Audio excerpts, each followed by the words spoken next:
Hello everybody, welcome back into another stream. It's been a while since we've looked at some lore videos, but I hope you're doing well. So, the last time we actually looked at a lore video was a month or two ago at this point, and that one was Philosophical Analysis of Demon Souls by the Gemsbach. And today I thought it would be fun to check out What's the Deal with Radahn and Miquella? Elden Ring by Honored Madman. I don't know. Maybe it's just because of the what's the deal. I just can't help but think of it in a Jerry Seinfeld-esque voice. And then after that, we'll probably go overtime because this is a long video.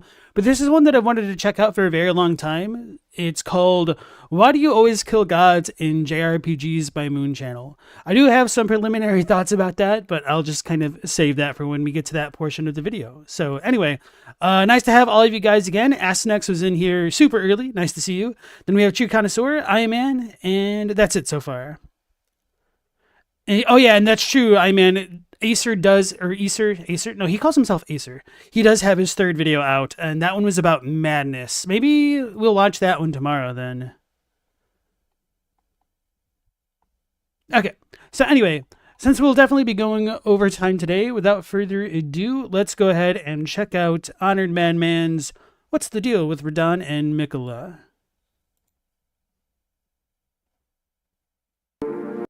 There we go. Rudimentary creatures of blood and flesh. You touch my Turn that down slightly for you guys. In ignorance, incapable of understanding. And let me know if you guys have any issues with the sound, because I've been having to deal with it a lot lately. I think this should be fine, but just let me know. Existence so hey, Mr. Yada and Scalisi. You cannot even imagine it. I am beyond your comprehension. Welcome back to Honored Madman. I hope everybody's doing well. Today I've got what I hope is a shorter video than usual, but we're going to be talking about Miquella and Radahn and their whole dynamic. Alright, so by now we get the gist of the individual characters of Radahn and Miquella. They've been talked about to death, especially since the DLC came out, so I don't want to retread some already worn down road. So I'll spare you the mini biographies for these guys. You know who they are. Radahn, son of Rennala and Radahn, brother to Ranni and Rykard, and Miquella, the son of Marika and Radahn, and brother to Malenia. We know Miquella had the master plan of resurrecting Radahn in the Shadow Realm and becoming God to bring in an age of compassion. But here's the thing, there's a few things that don't really add up when it comes to Mickey here's plan to make Radahn his lord, as well as their relationship as a whole. Hey, I call him Mickey too. And then I kind of talked over it, but I wanted to welcome back in Mr. Yada, Scalisi, and Forgeborge, and whoever else may be lurking in the cuts right now. Was all of it a super convoluted plan that went off without a hitch, or was it constantly changing? Did Miquella have to adapt along the way just to make his plan work and, have contingencies in place in case a particular thing went wrong? Did he have to be on the ball, or did he just sit back and wait for everything to fall into place because he knew it would happen for whatever reason? Bran the Broken from fucking, late seasons Game of Thrones. So yeah, about that, I have mixed feelings about the whole Miquella Radahn ending. I don't really care that they're a power couple essentially, but it definitely felt like it came out of left field, if for no other reason than we did get a little bit of insight into earlier plans for Miquella with his cut ending and the whole thing about abundance and accepting whatever is graceful or malign. So this just, I think it took a lot of people by surprise, obviously. And hey, Jay Rizzle, thanks for lurking even harder. And then Muramasa, nice to see you. I guess here's the Honored Madman take on the whole situation. It's just an opinion, it's no way definitive, but here's just my take. So, as the story goes and all that, it was said that in his youth, the General Radahn made a vow to the Empyrean Miquella, who had long admired him, to become his lord. Radahn was like, oh, alright, I'll be your lord if you ever become God. Now, whether he made this vow himself or whether he was under the influence of Miquella's bewitching is another story. It's made clear in the description of the bewitching branch that the young Miquella learned how to compel affection at a young age, so it's completely reasonable to assume that he's bewitched Radahn at this point in order to get him to make a vow to him or whatever. But let's assume that for whatever reason he wasn't, because it gives Radahn more agency, and at this point in my theory it doesn't matter one way or another if he was bewitched or not. Plus, it's just a little bit boring if he had Radahn bewitched, and I like to think Radahn's will was just too strong to be bewitched, but probably not. To me, this is all a lot more fun if Miquella didn't bewitch Radahn and just didn't tell him any of his plan and expected it all to fall together without a hitch. That's kind of unironically how I think it happened, because his little remembrance cutscene is weird. The fact that he's making his pledge to essentially an empty room that's addressed to Radahn, it doesn't seem as though Radahn had to have direct knowledge of such a promise. And it is kind of weird, but there is enough ambiguity in both English and Japanese as to whether or not a promise or a yakusoku requires like an object, like a second person to like promise something to. So yeah, anyway, thought I had something else that I was going to go off with that, but I can't remember. So anyway, Bill and Stella, nice to see you guys. And Mike Bailey and Pastor Muppets, welcome back in. You would have preferred to have just fought Godly Miquella, but hey ho, it's a more bearable fight post the patch nerfs. Pastor says, too strong a will to be witched. You don't think it works like that? I really do have a lot of questions, especially with how he may have bewitched Moog. For a while, I was wondering like whether or not Miquella's bewitchment of a demigod would require like a more personal, like direct contact style touch, but I don't think that pans out super well, if for no other reason than the Moog connection. But with that being said, perhaps because Moog took part of Miquella's blood within him, he was able to get bewitched that way and is in kind of like a pseudo direct contact. Well, I guess technically it's all Moog.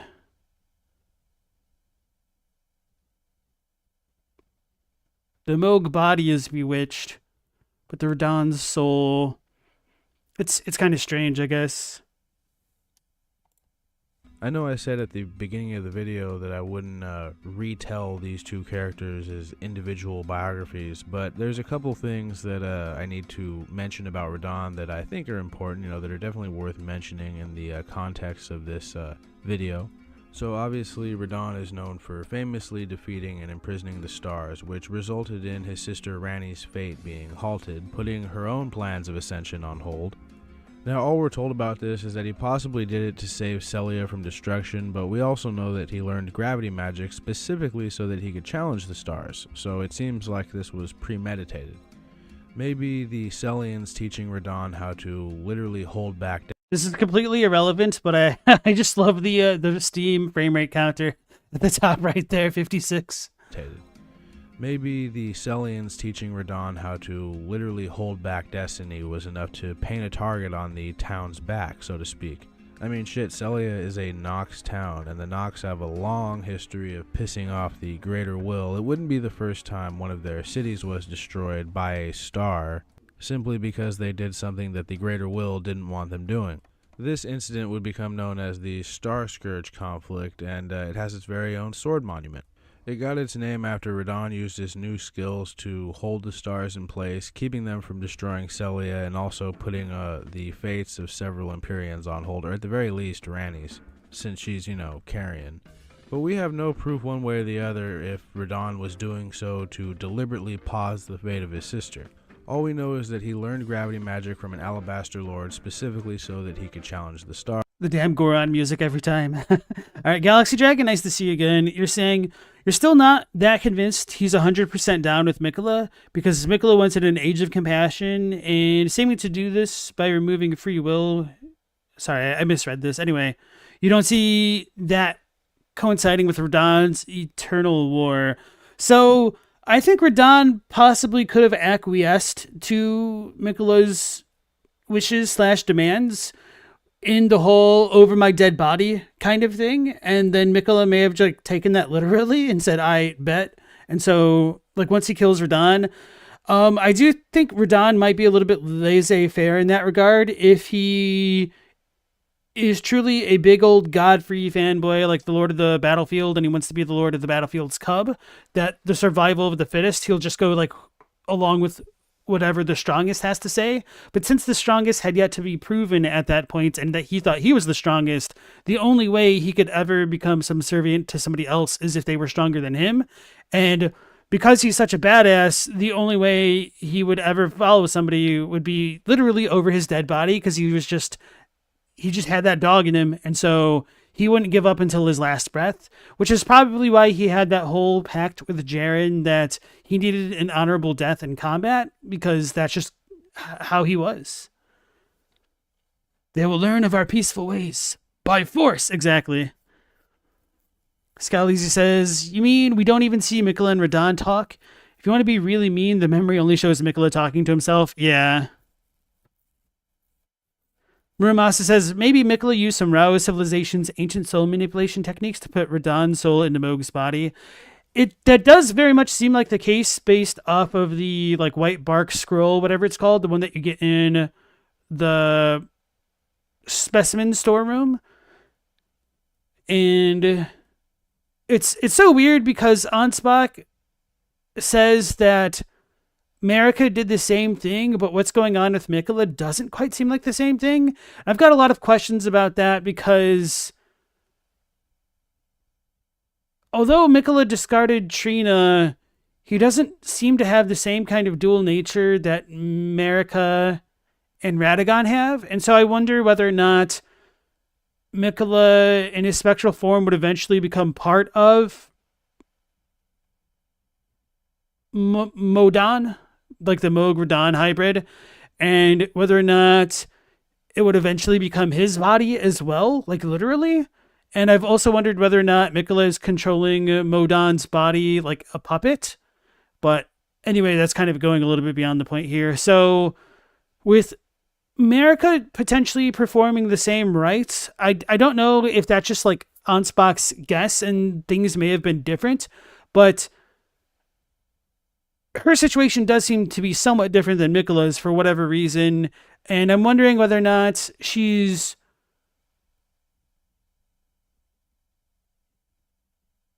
I guess Marika could be acting like Radahn in that situation by being the body, the vessel for the god, which could be the Elden Beast, which to be fair, once you do kill the Elden Beast, it does say God slain. But if that is the moment she's calling the Elden Beast into her body, it does bring up a lot of unanswered questions about the nature of the Elden Ring in that process and its depictions in Farum Azula, or depiction singular in Farum Azula. But that's just always going to be an issue, I'm afraid. And so we get, Night Rain in 6 months to totally clear up this video. All right, let's go back in. Stars. And then at some point, presumably Celia was going to be destroyed, so he had to hold the stars in place to keep his school from being destroyed. Now, I think if Radahn did know that holding back the stars would pause the fates of his sister and others, then that would be pretty solid evidence of him being bewitched. I mean, it wouldn't be conclusive, mind you, but, you get what I mean. Maybe not solid evidence, but it would be evidence. And shit, if that theory is true, then both him and Miquella have something in common. They betrayed their respective sisters for each other. That almost looks like a Minds Patch drawing. And both him and Miquella have something in common. They betrayed their respective sisters for each other. Sounds kinda, Anyway, so he decides to make this vow to Miquella for an age of compassion. But when the Shattering comes around, Radahn begins his own conquests and, it doesn't really seem very compassionate. Radahn just wanted nothing more than to be his childhood hero Godfrey's successor, and how else was he supposed to go about doing that other than making the same vow that Godfrey made to an Empyrean and then waging a war across the lands? And like I said, we have no idea how privy Radahn was to Miquella's plan, so why wouldn't he just, go off reservation a little? Warfare was his thing, it's what he was good at. He attempted to take Landel, but was pushed back by the Fell Omen, so he returned to Caelid to presumably consolidate his strength. Now, Tricky Mickey, on the other hand, would send his sister Malenia on a long-ass march down from the Halleck Tree to go get Radahn, and while she was on her way down, she completely wrecked the mongrel-blooded demigod Godric in a fight, but spared his life for whatever reason. It's kind of secondhand her fault, all the people that were killed and grafted onto him after her defeat of Godric. That's a whole other story, though. But this is the part in the... Yeah, I kind of hate everything related to Godric and Malenia and Radahn specifically because they both kicked his ass. And kind of just ignored him after the fact. Anyway. Story where things get a bit confusing. So if Radahn made this vow to Miquella to become his lord, why was Malenia sent down? To go get him? Was it to kill him because he needed to die so his soul could be resurrected in Mog's corpse? Which one? Was it that convoluted? Perhaps Mick really thought that Malenia could beat Radahn since, she's undefeated after all, and he needed Radahn's soul to be free from his body for this whole plan to work. If that were the case, then he must have already planned ahead for Mog to kidnap him since he needed Mog's corpse to get into the Shadow Realm in the first place, and if he planned for all of that, then it's most likely, in my opinion, that he sent Malenia down to Caelid with the desired outcome of Radahn perishing. Yeah, I don't know about this, and I'm not necessarily disagreeing with Honored Madman directly here, as much as it is how convoluted the story is and everything relating to Miquella's character. Because if this was his plan, then it would imply that he'd already abandoned the Halig Tree, and then, what a travesty it was for him to leave his Halig Tree soldiers waiting for him the way that he was doing. Maybe, he was supposed to come back to the Lands Between victorious, and, he isn't such a bad dude, maybe. But, it still doesn't answer any questions about the eclipse and his plans with that, whether or not they were a success or a failure. Obviously, the Castle Soul Ghost implies it's a failure, but we don't know the whats or the whys of even why Miquella would want to go down that route to begin with, other than the Nebulous giving a proper rest to Godwin's body. But even that doesn't really align with what we know or learn about Miquella in the DLC, which is a little bit tiring, I suppose. So, Nobit, nice to see you again. Did anyone else hear the Oracle Envoy horn as Miquella was exiting the Gates of Divinity? I must admit, I have not. I might need to go back and listen to it, because, it just must have completely escaped me then. Which, between you and me, is something that I don't think Radahn was very aware of. I mean, either way, this failed to kill either of the two demigods, and really only resulted in the incapacitation of Malenia and the loss of Radahn's mind, not to mention the destruction of Caelid and the rotting of the Halig Tree, which Mickey really must not have cared for much in the first place, considering how he brought all those different groups together at the Halig Tree. And I was just thinking about how unremorseful or unrepentant he sounded, and when he said, I must thank the champion of the festival and the sword of Miquella, because he doesn't even mention, Malenia by name, just, her title, her tool, her title as a tool for him, rather than, a person, so that's kind of scary. And just sort of collectively abandoned all of them. Since I highly doubt Radahn was informed of all of these plans, he probably had no idea why Malenia showed up to fight him in the first place. He just didn't understand it. He had made a vow to Miquella, and here was Miquella's sister showing up to kill him. I mean...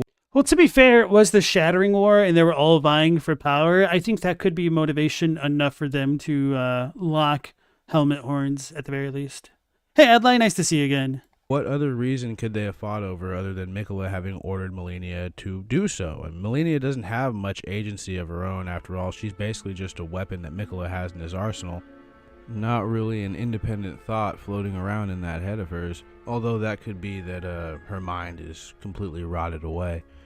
Every time I see that cutscene of Malenia blooming on Radahn's back, I just always get a little bit awestruck at how cool of an idea it really is.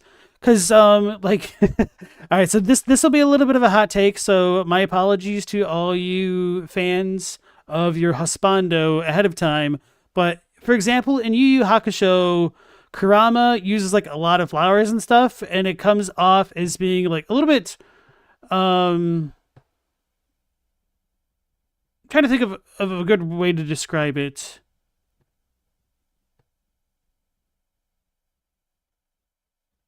Flamboyant, but not in a derogatory kind of way. It just seems a little bit over the top and not necessary for his fighting style. And there are some exceptions with that. I think in the Demon Tournament, he has these really cool plants that suck out the Reiki of the demons he's facing. So that I think is really cool. And just the kind of same principle going on with Malenia and her flower, essentially embodying rot itself. and actually is really cool to me. So, because yeah, when I heard that Radahn conquered the stars, I was like, holy hell, how is anybody going to beat this dude? He conquered the stars. And then like this, I was like, you know what? I can see it. So yeah, anyway, I just really loved that design of Malenia and her scarlet Aeonian flower. Hey, Corn, nice to see you again. But that's why, personally, I think that Miquella sent her down to Caelid to kill Radahn. Whether Radahn was expecting it or not is another story, but I don't think he'd go along with all of it if it meant dying and completely ruining his lands and people in the process. I'm pretty sure Radahn only participated in the Shattering because he thought that was what he was supposed to do, to become a lord. I don't really think he knew Miquella's convoluted schemes and plans, so when Malenia showed up for him, I think he was just defending himself. Although it's also possible that Malenia was simply sent down there to gather Radahn for her brother, but Radahn no longer wished to honor the vow. I mean, why else would these two have fought? Was it just a contest of strength, like a pissing match that got out of hand sort of thing, like way out of hand?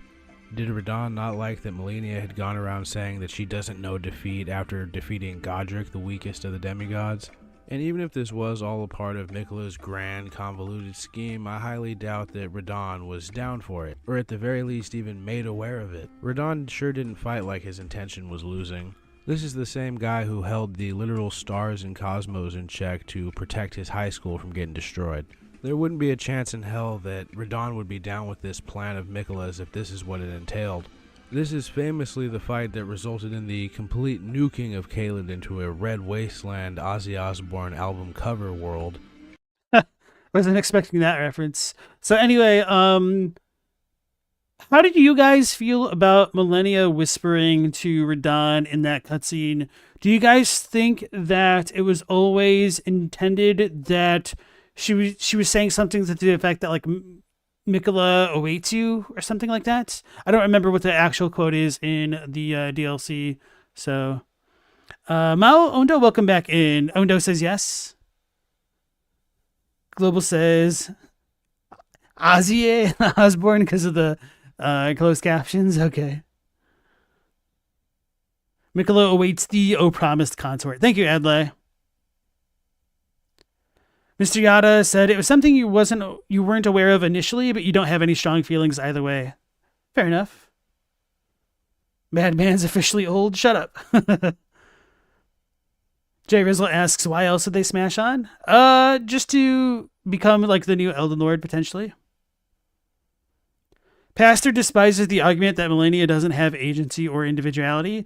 I could definitely buy that as well. There is some like weird stuff though, because like when you meet her, she talks about like dreaming and that her flesh was like dull gold and whatnot and like rotted or whatnot. And the fact that she calls herself the Blade of Miquella, I've wondered whether or not he could have controlled her through dreams. So that would certainly suck as far as her agency goes, but it would also like help make Miquella kind of cooler. But I just take that as one form of acceptable headcanon, and I don't particularly have super strong feelings about it either way. The nascent butterfly is in the concept art of Radahn versus Malenia? Is it? Well, even if it was, I guess that wouldn't really be too surprising, because Miquella and Malenia are kind of allied.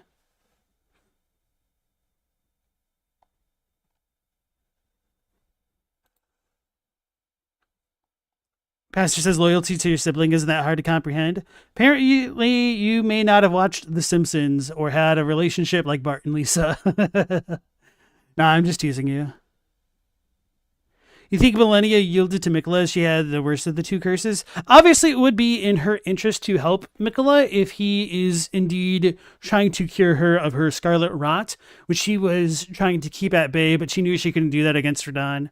So there's definitely multiple ways it could be read. True Connoisseur says, you think the Malenia Whisper probably had an original idea that was abandoned in rewrites when they come up with the Miquella storyline? That's kind of my guess, but I don't know for sure. I would be pleasantly surprised to know if that was the original idea. And if so, I would actually be disappointed at how they conveyed that story, because it could have come out a lot cooler than I think it ultimately did.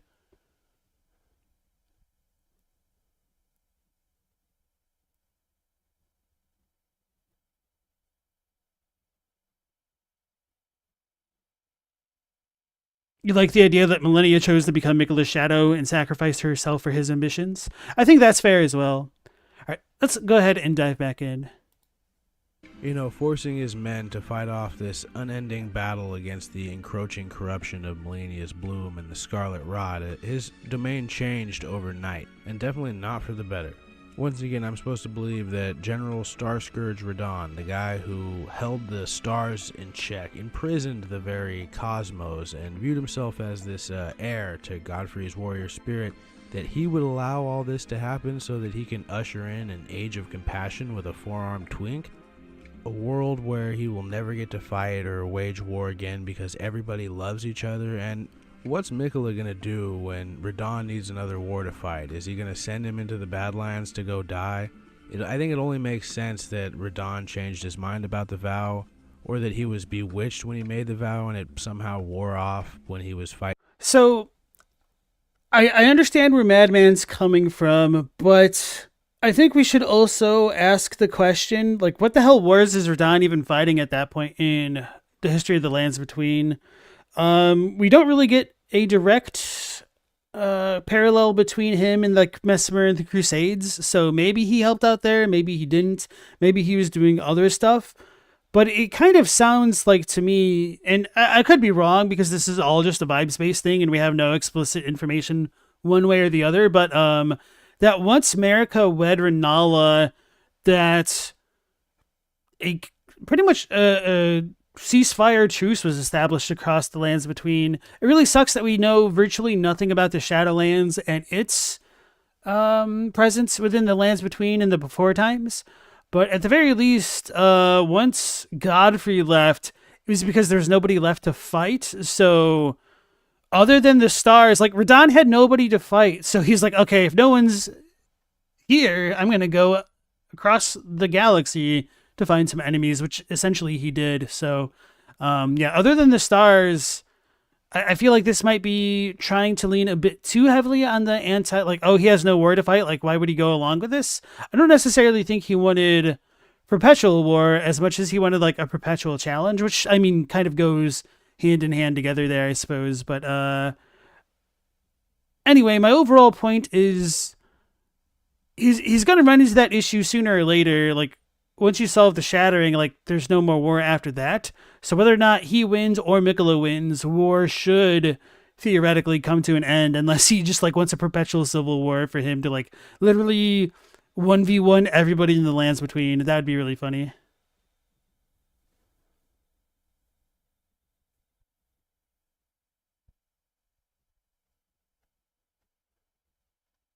We don't even know if Miquella didn't gaslight everyone and himself into believing that Radahn vowed. Yeah.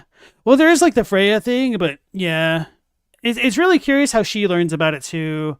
Or like if she knew about it beforehand. Man, I wish we had a little bit more with that. Why not send Godfrey to the Shadow Realm to fight, you wonder? I have unironically wondered whether or not the Shadow Realm is where they sent the Tarnished, but I don't know if it really works. I could believe it to an extent, but yeah, I just don't know. Freya says something like endless war to invigorate the spirit. I would need to double check that line. I'm gonna go ahead and look it up. The good news is the term Radahn appears extremely little in the DLC, so I should be able to find it pretty quickly. I hope.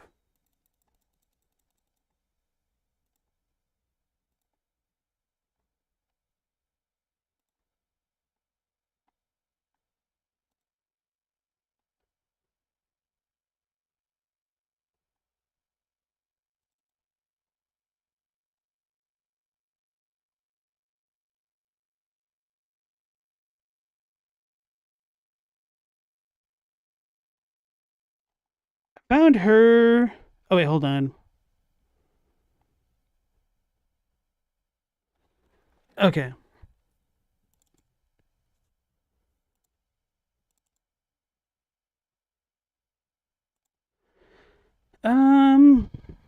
Yeah, that's kind of weird because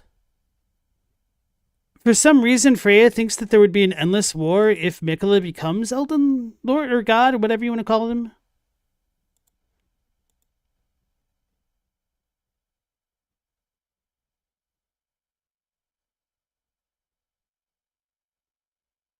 So maybe she thinks that there should be a war after Miquella becomes God. That'd be the only way that it would make sense to me about like invigorating the spirit. You feel like she's a stand-in for his intentions? I don't know, because she does say that Jaren would disapprove, and Jaren seemed to have the closest relationship with Radahn than anybody else. Or wait, does it? Yeah, no, she does. It's her who says it. For some reason, I was wondering if Ansbach said it.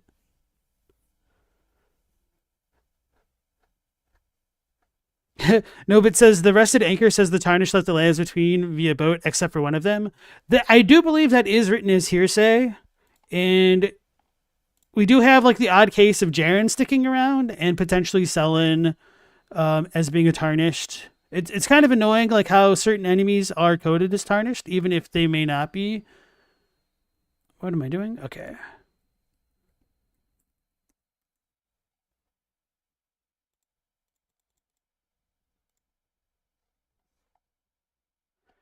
When the Tarnished left the lands between with their lord, one boat alone was said to have been left behind. So this is a story, and there doesn't even need to have been any boat that was left behind. It's just a way for them to explain why some Tarnished might still exist in the lands between. I think it's a free get out of jail card for the developers. Yeah, that's kind of what I'm thinking, Mo. That there'd be a war of conquest with Miquella and Radahn once they return to the lands between, because everybody opposed the Erd Tree when Marika potentially became a god. I don't know. They opposed the Erd Tree at the beginning, and so maybe the same thing would happen with Miquella and Radahn. So there would be perhaps a war for a time, or maybe there should have been, but I mean, the state of the people in the lands between post-shattering is not the best, so yeah. Okay. Here we go. Fighting Malenia or before he fought Malenia. Both are heavy speculation answers. So Mickey here sent Malenia to either her death or Radahn's, but that didn't work out. Radahn survived with his mind in shambles, which was also a setback for Miquella since he would need Radahn's soul to resurrect in a new body, but it couldn't be any body, it had to be one with horns, particularly one like Mog.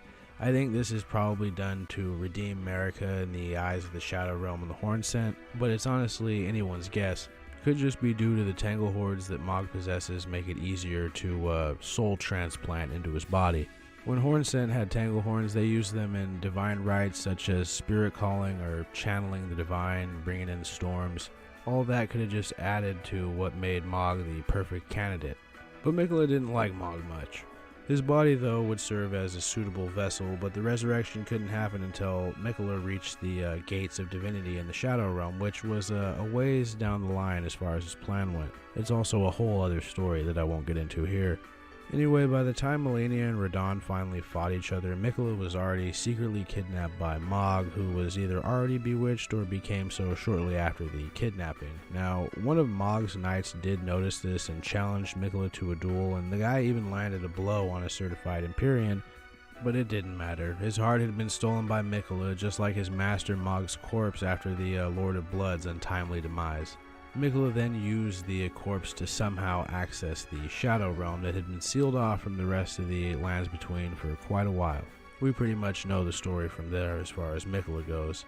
Now, Radahn's remains are given a good death, and it kind of becomes the closest thing that the lands between has to a holiday, the Festival of Radahn, or the Festival of the Star Scourge. It's organized by a known witch hunter and retainer of the Carrion royal family named Jaren, one of Radahn's good buddies in life, and after we finally give Radahn the good death that he deserves, his spirit is free from his bestial remains to be claimed by Miquella, when he needs it.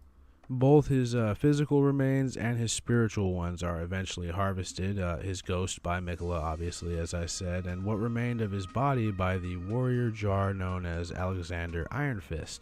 Now fast forward to the DLC. When we talk to Freya in the Shadow Tower, she says that she's okay with Radahn being resurrected since he'll get to wage eternal war, which is what he loves. She says something like there's nothing more fitting for him, the battlefield's lion. Only how is the whole eternal warfare thing gonna work out in an age of compassion? So yeah, he brings up that question, although he's obviously been bringing that up for a while now. So I guess to answer Honored Madman's, pretty obviously rhetorical question here, it would be that maybe since Miquella and Radahn don't have the ring itself, they would need to go back in war, either with Radahn or whoever became Elden Lord while they were MIA. I mean, we are kind of the word that they're eternally waging against, I guess. But yeah. Anyway, Biscuit Keyboard, nice to see you again. So, hypothetically speaking, say in a what-if type of scenario that we the player lose canonically to Radahn at the Gates of Divinity, that would essentially be like the only fighting that old war-loving Radahn would get to do. I mean, I guess if you finish the DLC before doing the bulk of the main game, like you just speed run to killing Mog and Radahn and jump into the Shadow Realm and then go back to do the main game, then I guess Radahn and Miquella will get to speed run whatever you didn't finish doing so that they can usher in their new age. But then what? And that's already ignoring the more likelier outcome of the person having cleared the entire main game and then done the DLC, so, what will there be for Radahn to do? Sure doesn't sound like this lifetime eternal war that he was promised. It just doesn't add up to me. I mean, a world where everyone is dosed and relaxing seems like the exact type of world that Radahn wouldn't enjoy very much. So this might be a danger of taking Freya too seriously, and there could also be this, possibility that Freya is just an idiot. And yeah, that's kind of why I tend to be a little bit hypercritical of NPC dialogue, especially when we have like conflicting stories, because Ansbach was kind of originally sure that Freya was like, oh my god, what they're doing to Radahn is terrible. I'm going to help you guys. But actually what happens is she's like, I'm cool with it. And then Ansbach's like, well, damn it. But yeah, Ansbach's a G and he's just going to go along with his plans regardless. Freya literally has brain rot. It's been healed. It's been healed. She got the topical cream from Tricky Mickey, and she's made a recovery, right? So she can't even read. What happens then? Is it like I joked earlier that Miquella sends him away the same way that Marika did to Godfrey, but for completely different reasons? Redmane Freya really makes it seem like Radahn will get to live an age of warfare if he comes back, but his eternal combat is one fight that he more than likely loses unless we're going back to my hypothetical scenario. And even if he had won, there would be nothing left to challenge him. I'd imagine that him and Miquella still have to go to the Erd Tree to bring in the new era, so at most he may have to fight Gideon, Godfrey, and Radahn, and perhaps the Elden Beast. And yeah, I guess if the Erd Tree wasn't even burned yet, then they'd probably have to fight Morgott as well and the Fire Giant, but you get what I mean. And this is all a big if, considering most players will have killed all of those things before going to the DLC, so it's on the off chance that the Tarnished had not focused on the main game and only the DLC, then I guess Radahn would have some stuff to do, but that's a big what if. And even then, you get what I mean, it's still not an age of war like Radahn wants, because as soon as Miquella's compassion era is kicking in, no more conflict. At least that's what Miquella and all of his supporters seem to think. And speaking of conflict, Miquella and Radahn's whole thing seems to be in conflict with one another. I mean, Miquella is all about peace, manipulated or not, and compassion, and Radahn is all about war and being proud and being a warrior. To be fair, Radahn was kind, and that inspired Miquella. We got that in an item. He has a horse. Anyway, Ghost Rider Gohan, welcome on into the stream. So that must be Gohan's canonical profession then, huh? He's a Ghost Rider. Did not know that. That scholarly fellow. And honestly, I'm not even entirely convinced that an age of compassion is going to be this perfect world of people just being happy. I mean, even in the age of the Erd Tree, things existed in opposition to it, so I imagine it would be similar in Miquella's age, but there's only one issue, and that's that Miquella has the literal ability to make anyone and everyone love him, to compel affection in any. It was something he learned at a young age and only became more adept at as time passed, and America didn't have that ability, and she doesn't seem to have really wanted it either. In fact, at times it seems like she wanted people to hate her, or her enemies to hate her at least. She was what's called a frightening bitch and didn't really care if anybody knew that, or even really said that about her. Miquella, on the other hand, I like that he says, like, what's called? Who's called her that? There's nothing in the game. It's just kind of funny. This is definitely a fan appellation there. could just make his enemies love him. There's no need to have his lord destroy everybody in opposition to him. That is where Miquella and Marika are different. It does start to make you wonder why he picked Radahn if their whole philosophies are so diametrically opposed to one another. Oh, and I was just thinking, what were these two fellas planning on doing about Ranni? I mean, you know, Radahn's sister, she's another variable that I don't think Miquella considered. I mean, he can't have his age of compassion if she gets her 1,000-year voyage under the wisdom of the moon.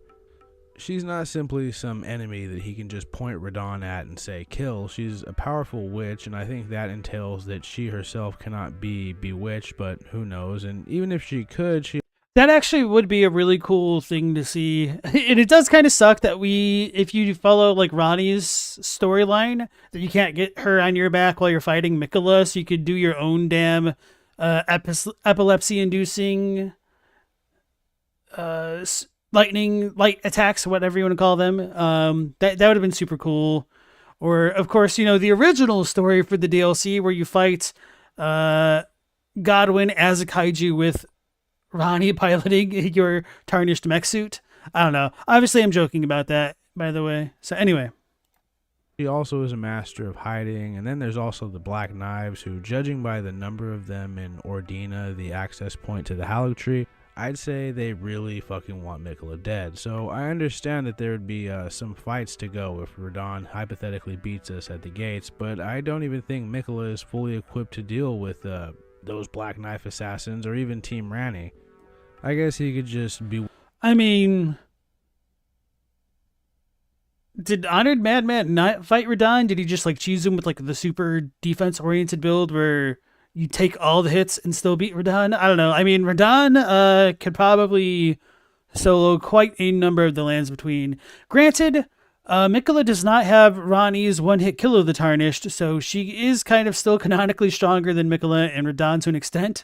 But I don't know if her little spell would work on those two. Miquella had Malenia? Had, past tense. You know what? Yeah, that's kind of also a weird thing to consider. You don't need to kill Malenia to enter the Shadowlands. So depending on the Tarnished sequence of events, Miquella still could have had Malenia as his blade plus Radahn versus Ranni. Ranni had a reason to stay in the shadows. It's probably due to like her fate being sealed. I don't think she really could move until that got undone, and so she needed the outside help of the Tarnished.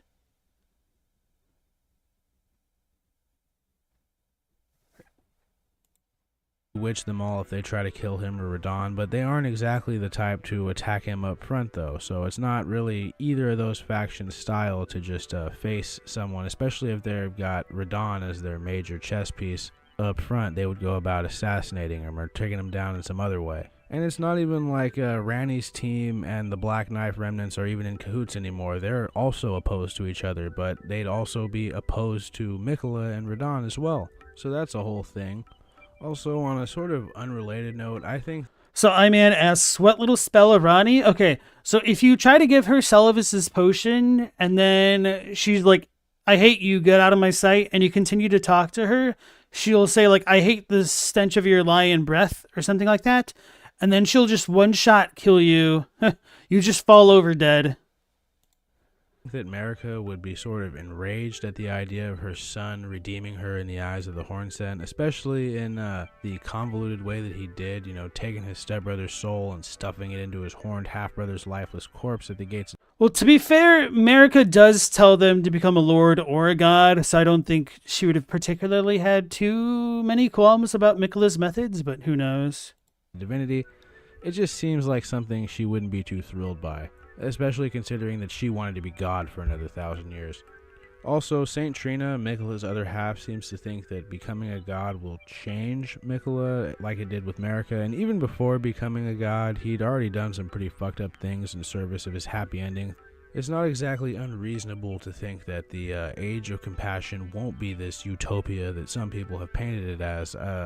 People are actually pretty divided when it comes to Miquella's new age that he's trying to bring in. They tend to fall on one side or the other. Like, some people view him as the real hero of the story, and others view him as possibly the most sinister and fearsome of all the demigods. Someone who's just as adept at scheming and deception and manipulation as Queen Marika. Personally, I think he falls somewhere in the middle, not the worst, and definitely not the most admirable or, more importantly, cool. He does have the best intentions at heart, however misguided they may be, but you know what they say about the road to hell, it's paved with skulls. And of course, good intentions. It's funny because I was saying something like that to Mao in the chat earlier. So obviously I made a video about Miquella and Radahn, mostly Miquella essentially, but I think it's important to question how such a child that was given Miquella's upbringing could become anything but a monster, and I don't really think there's any other way for him to grow up than to kind of be what he was. And in many ways, he's probably like the best iteration of what he could have become, because if you have like an all-powerful demigod child prodigy who can literally compel the affection of other people, things could have gone a lot worse than they did, although because Miquella is a child, he might not truly understand or comprehend the dreams and desires and the emotions of other people, and he might not understand why they don't fall in line with his vision, because in his mind, his way is the right way because it's like perfectly just, but the way he would go about installing such a thing would be kind of monstrous. So I think Ansbach is kind of right for calling him a monster. And this just kind of comes down to individual interpretation, whether or not you think what Miquella is doing is a good thing, if the ends justify the means, and a lot of other like philosophical questions that arise, especially when you bring in the questions of like free will and compulsion. He's basically a narcissist. Maybe. Obviously, that's me interpreting a little bit on part of his character, but one of the reasons why I compared Miquella to Anthony Fremont from the Twilight Zone is because all of the adults surrounding Anthony were terrified of his terrifying powers because he's a little prick and like transforms people into grotesque things that I won't spoil. If you haven't seen that episode of the Twilight Zone, you should. But I can't imagine that the people around Miquella weren't yes men, except for maybe his siblings, but we don't even know how close of a relationship he had with them. So certainly all of his like little Halig Tree Soldier people were yes men, and I wonder if he was ever told no in his life, essentially, except for maybe perhaps by Radahn. But then again, we don't even know if he actually spoke to Radahn about his desires. That would actually be even funnier if he never consulted Radahn, because the notion of consulting somebody is just completely foreign to him. Ondo thinks that Miquella is the ultimate abomination Marika's deeds brought to life. He's the ultimate evil of Elden Ring without even knowing it. Potentially. He plays with life in a way nothing else did either. Or did ever. Maybe. Arguably not, especially depending on how you want to like look at the Nox and their puppets. Maybe they eject a soul to control a body. Wait, no, because the stupid spirit puppets still are spirits, technically. So at the very least, the Nox may have done something as grotesque, perhaps.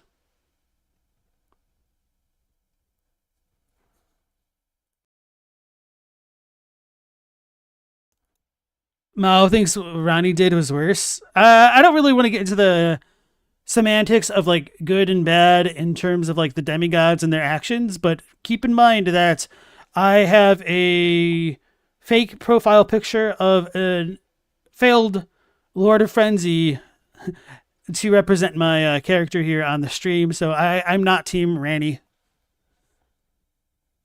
All right, let's go back in. That hold those skulls together. There's also a good chance that he would have become a lot worse of a dude if he was allowed to become a god, given how he was in life. I mean, I already said that. So at the risk of possibly repeating myself even more or rambling, I think that was everything. Let me know in the comments if I missed anything, or if you have any alternate thoughts or theories, or if you just want to let me know what you thought of the video. Please hit up those comments.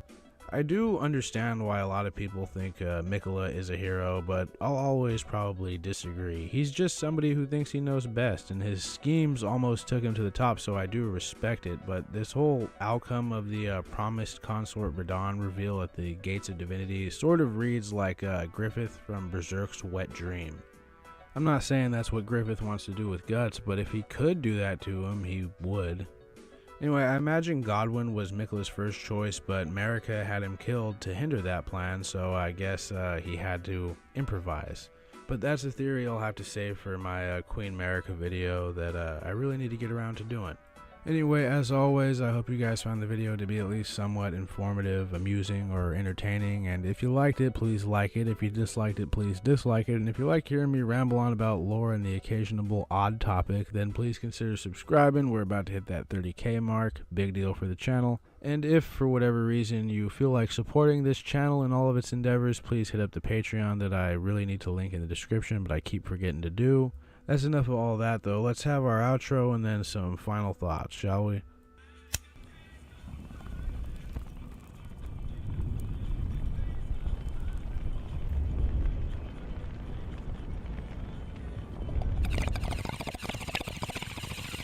You get it, guys? He's burning a tree.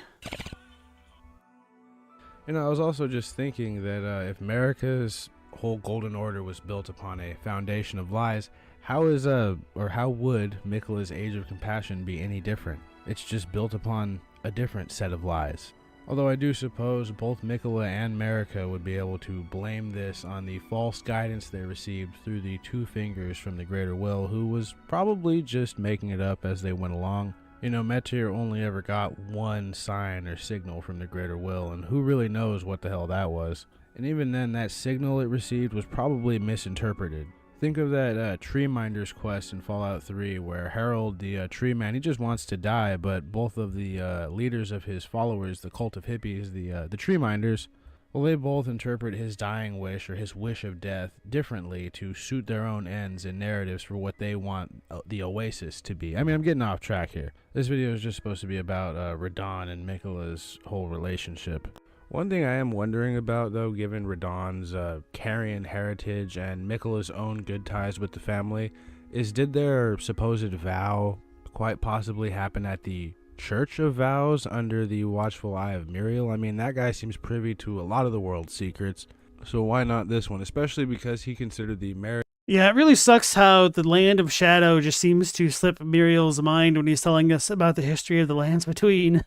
Anyway, the gay, welcome on into the stream. You ask, why was it Miquella's arm that teleported us to the Land of Shadow? So I'll be blunt with you, we don't know the exact reason, but with that being said, since Mohg was like communing with Miquella and like came out of the blood from Miquella's arm, it may have just been the most easily accessible part of Miquella's body that we could come into contact with, but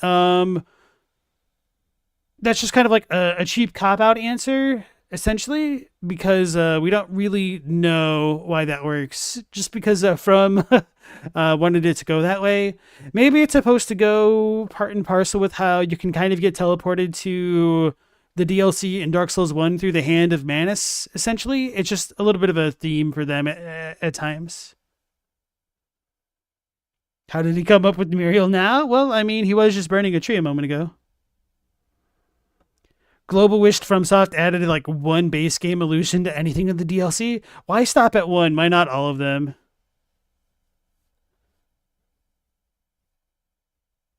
Adlai thinks Muriel is more of a historian than a seer. I would agree. He tells us of stories that already happened and more from a Carian perspective. Yeah, he doesn't have the full picture, but he's still very knowledgeable which I kind of like in the FromSoft games because it's always a little bit of a puzzle trying to fit together how much of the puzzle that each character knows and like what their puzzle pieces show when they fit into like the other parts of the puzzle from the knowledge we learned from items and other NPCs and things like that.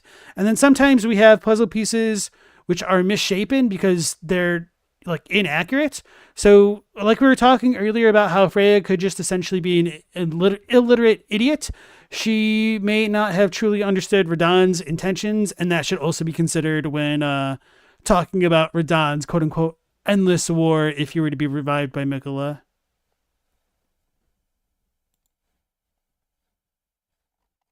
Marriage of Radahn and Renala to be this union that healed the world until Radahn left, of course. So it's something I wonder about, and I think I might have to do a video on Muriel at some point. I don't want to go too off topic here at the end of the video. So it goes without saying that I'm completely open to other interpretations of Miquella's and Radahn's whole relationship dynamic. This is just my reading on it. And a lot of this was off of memory and checking of some descriptions, so I could have missed something or gotten something wrong. Again, I'm always open to these corrections, so definitely let me know in the comments. But my next video, I think it's either going to be the Black Knives one or one about the Serpent family. I know I've covered a lot about the serpents, but I've never done one about Tanith specifically, and I've always wanted to do one on her. Could be another nice Wait, why Lady Maria? little video before the next big one. I was also thinking of doing a video on some of the returning bosses we saw in that trailer for the new Elden Ring spinoff. I specifically wanted to focus on the legally distinct Lady Maria, who I'm assuming they're just going to call Woman Marie or something to that effect. Woman Maria. They could just do that. Because I believe Sony owns the rights to all of the Bloodborne intellectual properties and all that, or Sony Interactive or something like that. So I don't know if it could legit be Lady Maria like we saw in the trailer, but it certainly looked like her. I mean, her weapon was different, but if there's anything I know, it's what Lady Maria looks like from behind. There was other cameos, though. Like I think I mentioned in my video the other day, there was like a Firekeeper. There was the Nameless King, obviously, but there's also the Duke's Dear Freya, the big spider boss from Dark Souls 2, and a Centipede Demon. Them making this reappearance could be a nice excuse to revisit the lore of some of these bosses in video form. Let me know what you guys think, though, but I should probably get back to working on the next video. Until then, I hope everybody stays safe, and I will see you next time. All right, so that was another enjoyable video by the Honored Madman. I'm going to go here and share it with you guys in the chat if you want to give Honored Madman some support. So, all right. Okay, now with that one done, we're going to transition into not as much of a lore video, perhaps. I'm not entirely sure. I'm pretty sure it's going to cover the lore of other games, but it's not like a dedicated FromSoft lore video, because I do like to check these out from time to time. And like I was saying at the beginning of the stream, now that we have a lot more people in, this is a video that's been on my list of things to watch for a very long time. It's kind of long, so we're going to be going over the normal stream time.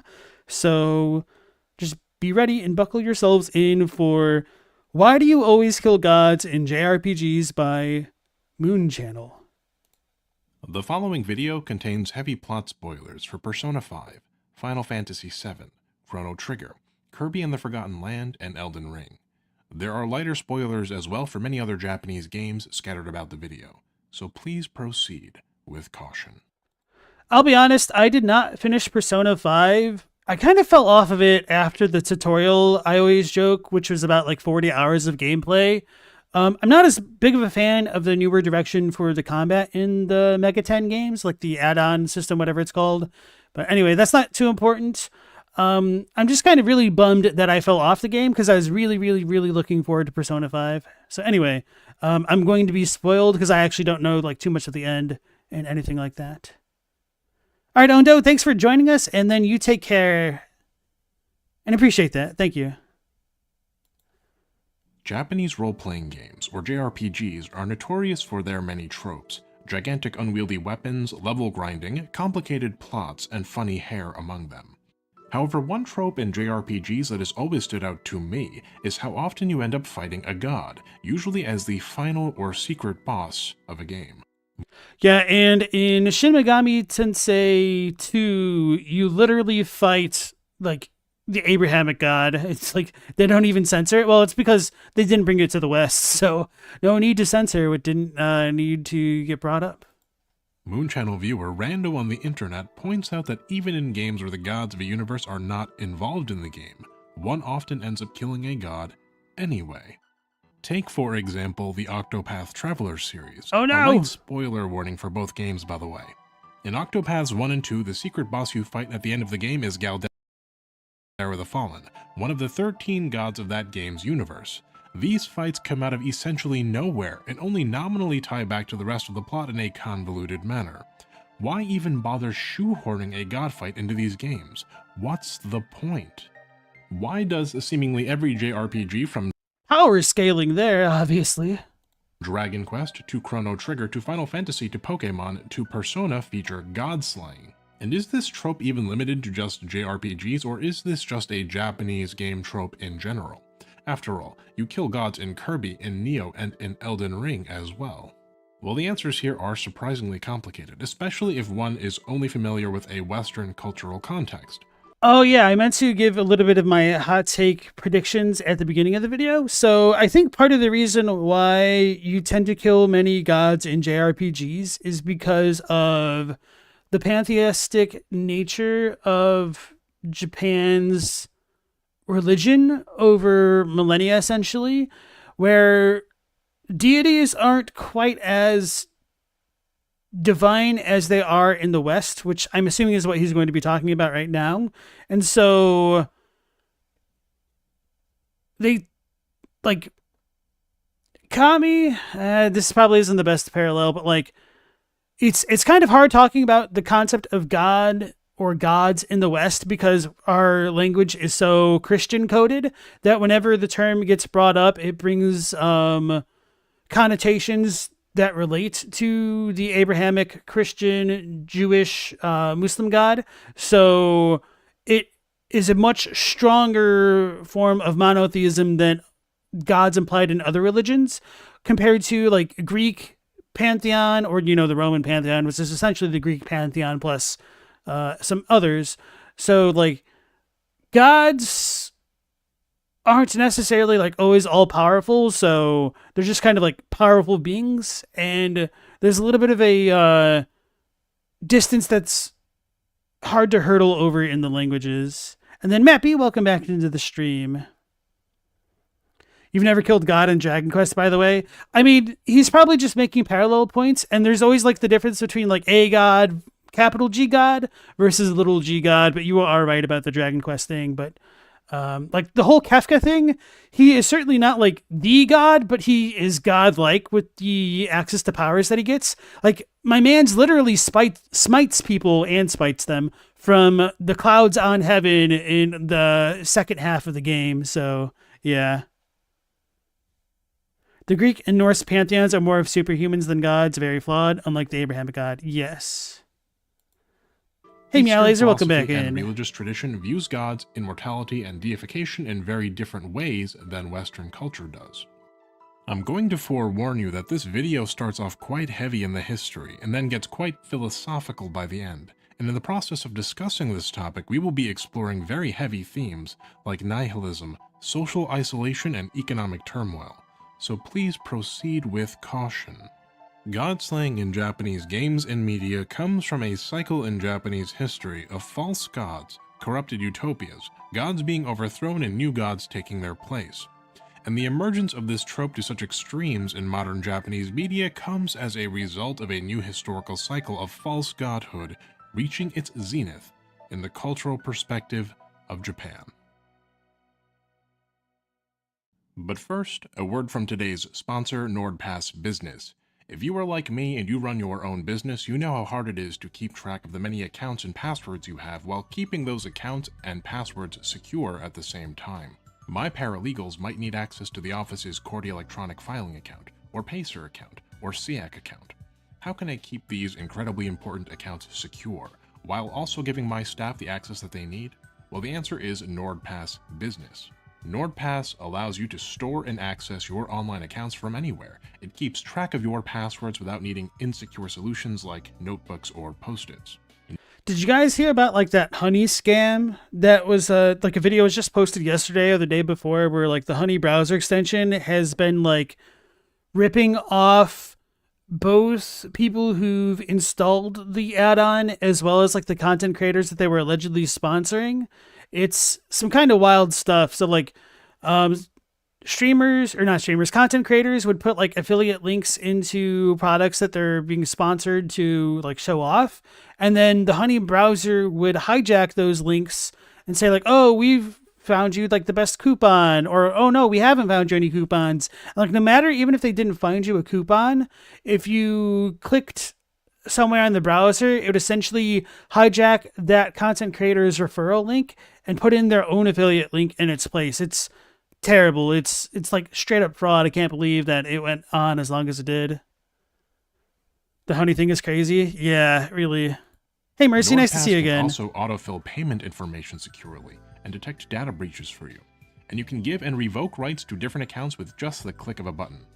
I've been a happy user of Nord products myself for years now, long before Nord reached out for a sponsorship, and so it's my pleasure to offer you a 3-month free trial of NordPass.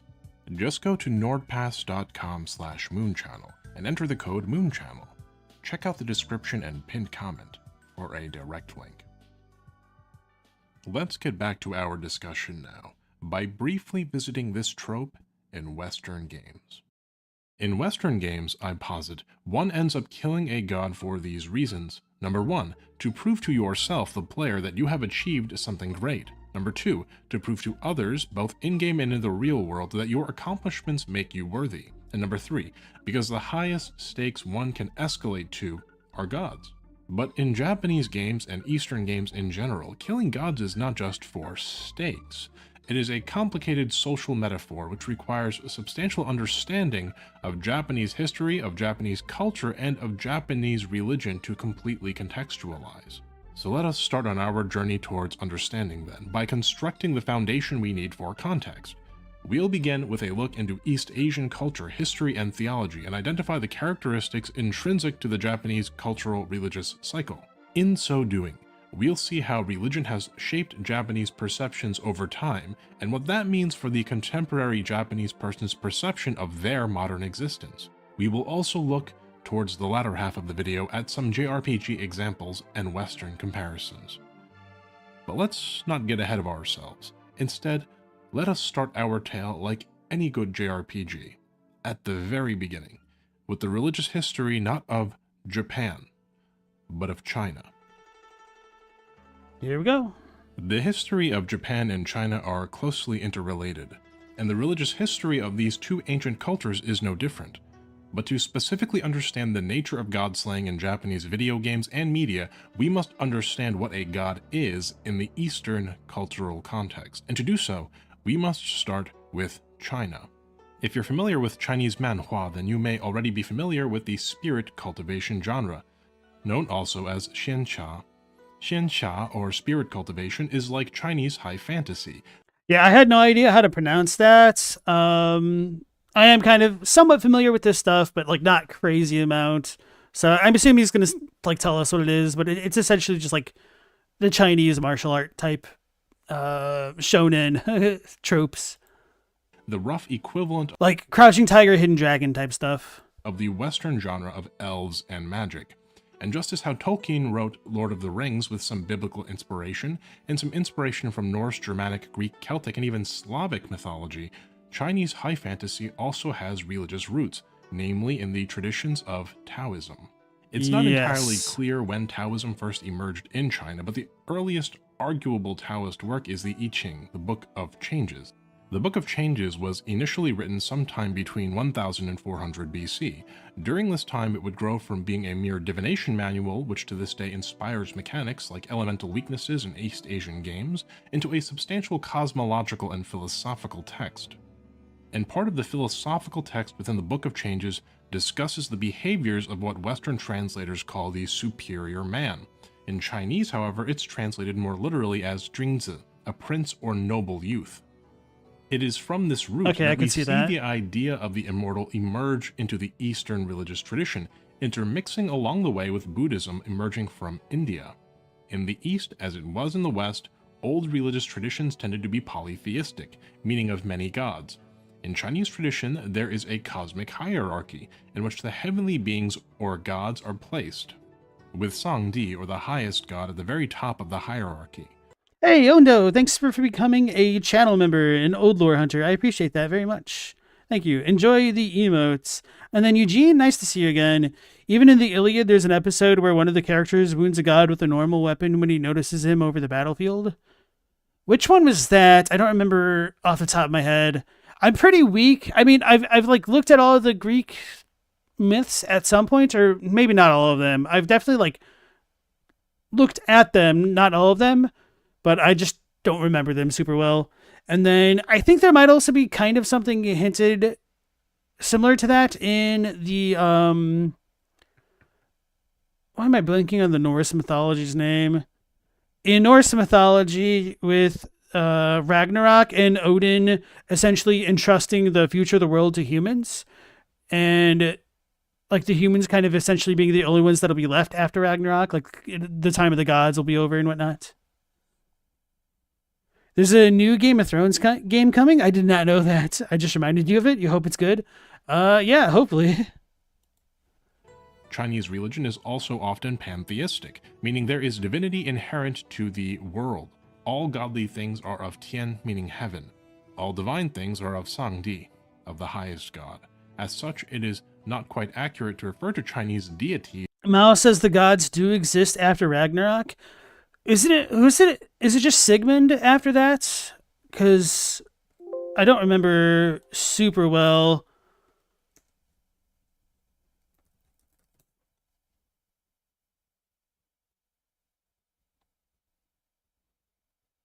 I don't remember which child he like leaves with the humans or whatnot. Like, so essentially like the recluse. As gods per se. They are more like divinities. Baldur's the one that more like Baldur's the one that remains, and then the other gods are revived later? Really? Hey Zero, nice to see you again. Let me back up the video here. Highest god. As such, it is not quite accurate to refer to Chinese deities as gods per se. They are more like divinities, revered more like forces of nature traditionally, as opposed to like independently personable entities in the way that Zeus or Poseidon may have been revered by the Greeks. And where there is a hierarchy, there is a ladder to climb it. This is where we start to also see some Confucianism creep into the philosophical mixture. In the Chinese tradition, perhaps quite unlike the Western tradition, with some exceptions which we will get to, it is not only possible to climb the divine ladder by one's own strength and wisdom, but it is also righteous to do so. In East Asian mythology and religion, this climbing of the divine ladder is not the exception, it is the rule. And depending on like the time and the beliefs in the place, like Buddha kind of fits into this. And that's more of like a Chinese thing, where like Buddha becomes kind of like essentially the supreme god of some Chinese religions of Buddhism, but that's not representative of all beliefs of Buddhism. So anyway, I also don't know a ton about that, and I'm certain that other people know a lot more than me who could probably explain it a lot better or even potentially contradict me. But like I know in Journey to the West, like Buddha essentially slaps Wukong back down to earth and whatnot, and so he does like take on like superhuman powers, at least in that mythology, but that's not what the original Buddhists believed Buddha was. So yeah, your mileage may vary.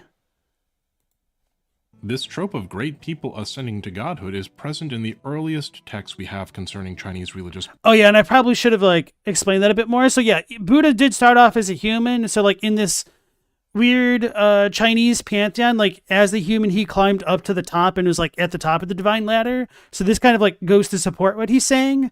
But I don't know how prevalent those beliefs are now. And obviously like Buddhist beliefs in China dwindled quite a lot, even when it was like coming to Japan initially. Practices. Take, for example, the legend of Shen Nong, translated in English as the Divine Farmer. Shen Nong was said to have invented the hoe, the plow, the axe, agricultural irrigation, the Chinese calendar, and Chinese traditional medicine, amongst many other things.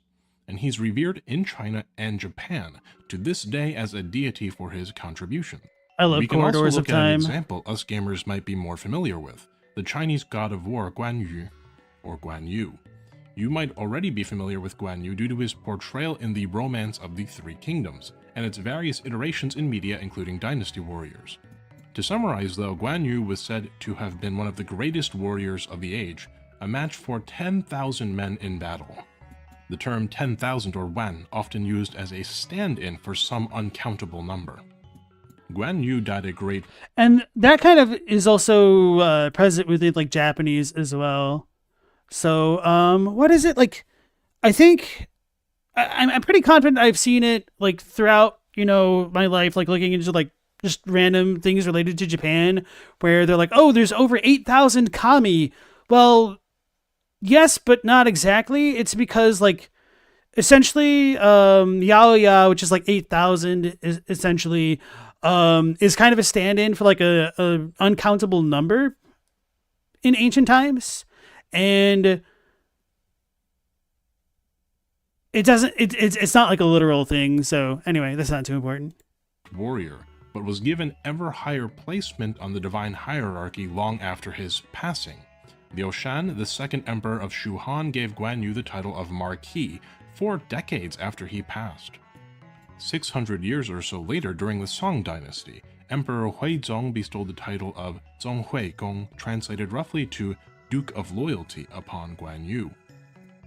And after a few hundred years of further promotions, Guan Yu would receive a substantial promotion in 1614, when the Wanli Emperor of the Ming Dynasty bestowed upon Guan Yu the title of the Holy Emperor Guan, the great god who subdues demons in the 3 worlds and whose awe spreads far and moves heaven. Guan Yu gets a few more titles after that, but we're going to stop there before we get to Cetra the imperishable levels of title dropping.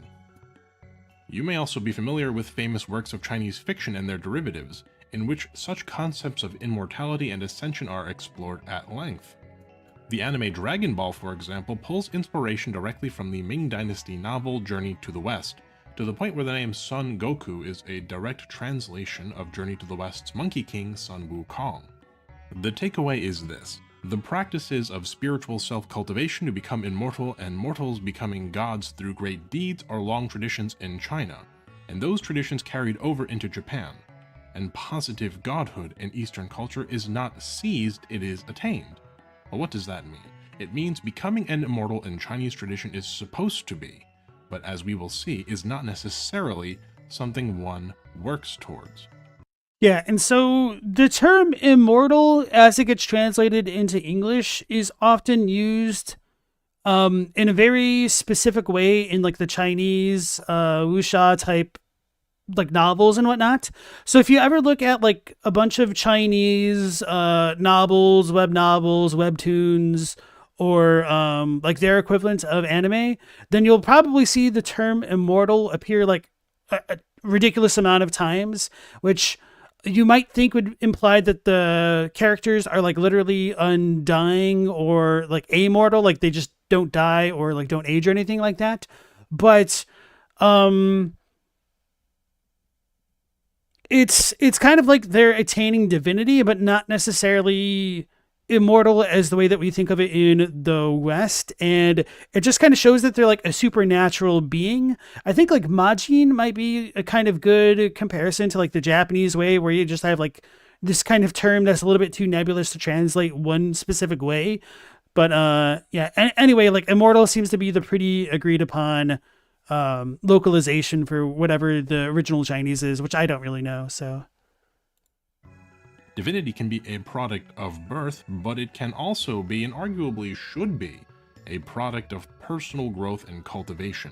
And then I did forget to finish up that chain of thought by saying, like, you don't necessarily have to be like born an immortal. Like, people can become immortals because it's like a class of ascended human being, essentially, or like also other divine beings. I guess it really depends on the story and whatnot, but essentially, in a lot of like the Chinese stories that I know of, like man can ascend like their base level of manness, and like the more cultivated, the more sophisticated they become, like the more refined they are, and the closer to divinity they are. So that's like a really big trope there.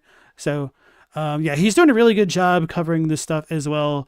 And it's really easy to kind of like take this stuff for granted. So I really want to express my appreciation for him going through it so systematically here, because yeah, it's really hard to break this stuff down to people who aren't already somewhat familiar with it. And even with all this being said, I'm not like the most familiar with this stuff. I just kind of like have a pretty basic level of understanding, so I might be learning a bit as well. You can cultivate your chi to the point where you are immortal and divinely powerful. You can achieve such prowess in combat that you become the god of war, and this is considered more righteous than simply being born great. But how did these traditions then get to Japan? And in what ways do they influence the trope of god-slaying in Japanese RPGs and media? Let us move forward from ancient China now, to ancient Japan. Early Japanese religious history is largely unknown, as Japan only adopted written language sometime around the start of the 5th century AD, a period known as the Asuka Jidai. What records we do have of early religion in Japan comes from Chinese accounts, including the account of the famous Queen Himiko, the first recorded ruler of Japan, who was said to be both an unmarried queen and a powerful shaman. Japan would adopt Sound familiar, guys? Chinese written language, philosophy, and religious practices, including Taoism and Buddhism, at around the same time, circa 500 AD via the Korean kingdom of Baekja. And it was this introduction of Chinese religious practices into Japanese religion and philosophy that would bring ideas such as ascension to immortality and divination to Japan.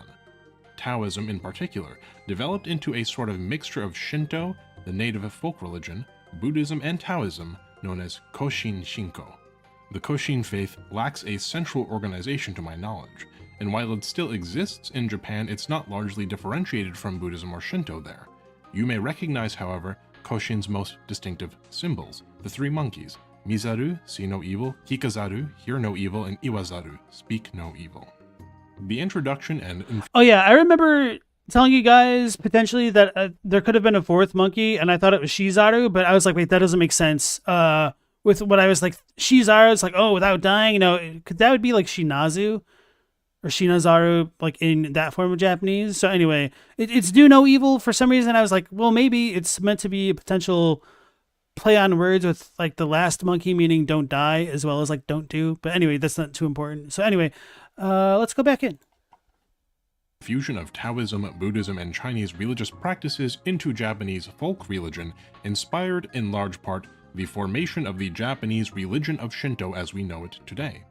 And as these religious influences entered Japanese culture at around the same time as written language, we can see as well how deeply these influences affected Japanese culture by reading the written accounts of the time in Japan. The two oldest written works of Japanese history are the Kojiki, translated into English as the Records of Ancient Matters, and the Nihon Shoki, also called the Nihongi, translated as the Chronicles of Japan. These works were produced in the period following the Asuka Jidai, known as the Nara Jidai. As is often the case with very old historical works, so the reason why he used this photo is because these deer are famous in Nara, so Nara Jidai, like, anyway. Jidai. As is often the case with very old historical works, mythology and history are intermingled. The records and chronicles both contain Japan's creation myth, for example, which explains the origins of Japan's three progenitor deities. I still need to play Okami. Or Kami, and the generations of divine beings that followed thereafter. You may be familiar with some of these names, especially if you play a lot of Japanese games, or gacha games, as the case may be. For example, you might know Izanagi and Izanami, the creators of Japan itself, through the Megami Tensei and Persona games. True. You might know Amaterasu, the goddess of the sun, whom the current emperor of Japan is said to be a direct descendant of through Okami. You might be familiar with Yamata no Orochi, the 8-headed serpent, after killing it as the god boss in the game Nioh. And even if you aren't familiar with the myth of the god Susanoo slaying Yamata no Orochi, you may have already experienced it completely by playing Final Fantasy X, a modern retelling of that old myth. Japanese That's kind of a weird take that I haven't heard before. I don't know.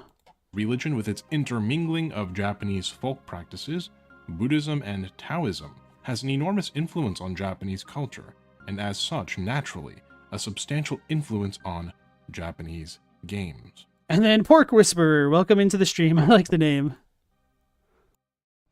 All of these are in Understanding the Naruto, ancient yeah. roots of Japanese religion is only one part of the puzzle, though. It informs the underlying themes of immortal attainment, divine hierarchy, and the nature of good and evil deities. But to fully comprehend why god-slaying is such a pervasive trope in Japanese media and JRPGs, we have to go beyond merely looking at the roots to examine the tree, and eventually the forest. In other words, we have to look at the philosophical conflicts that emerged due to these religious influences, and then look at how those philosophical conflicts apply to the contemporary Japanese experience. When Taoism, Buddhism, and written language first arrived in Japan, they collided directly with Shinto. Shinto at the time, being a folk religion without religious texts, did not have consistent systematic dogma in the way that Taoism or Buddhism did. The introduction of written language and systematic written religion helped to bring cohesion and unity to the varying Japanese tribal states, a unifying system of ideology and communication that everyone could relate to. These tribal states, however, were not uncivilized barbarians. They had their own systems of political organization, a feudal system of sorts, and these political organizations came into direct conflict with the teachings of Taoism and Buddhism. Japanese nobles quickly adopted Chinese Mahayana Buddhism, a sort of mixture of Taoism and Buddhism, as it was the religion of learning and scholarship emerging from China and Korea at the time. But this form of Buddhism had a serious problem for the noble elite.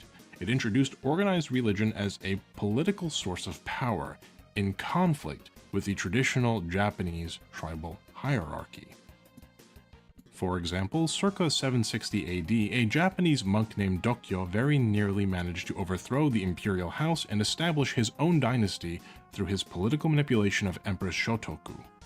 His plot was halted after it came into direct conflict with the power of existing political families, including the Fujiwara clan, who would have de facto power over Japan during the Heian period that would soon follow.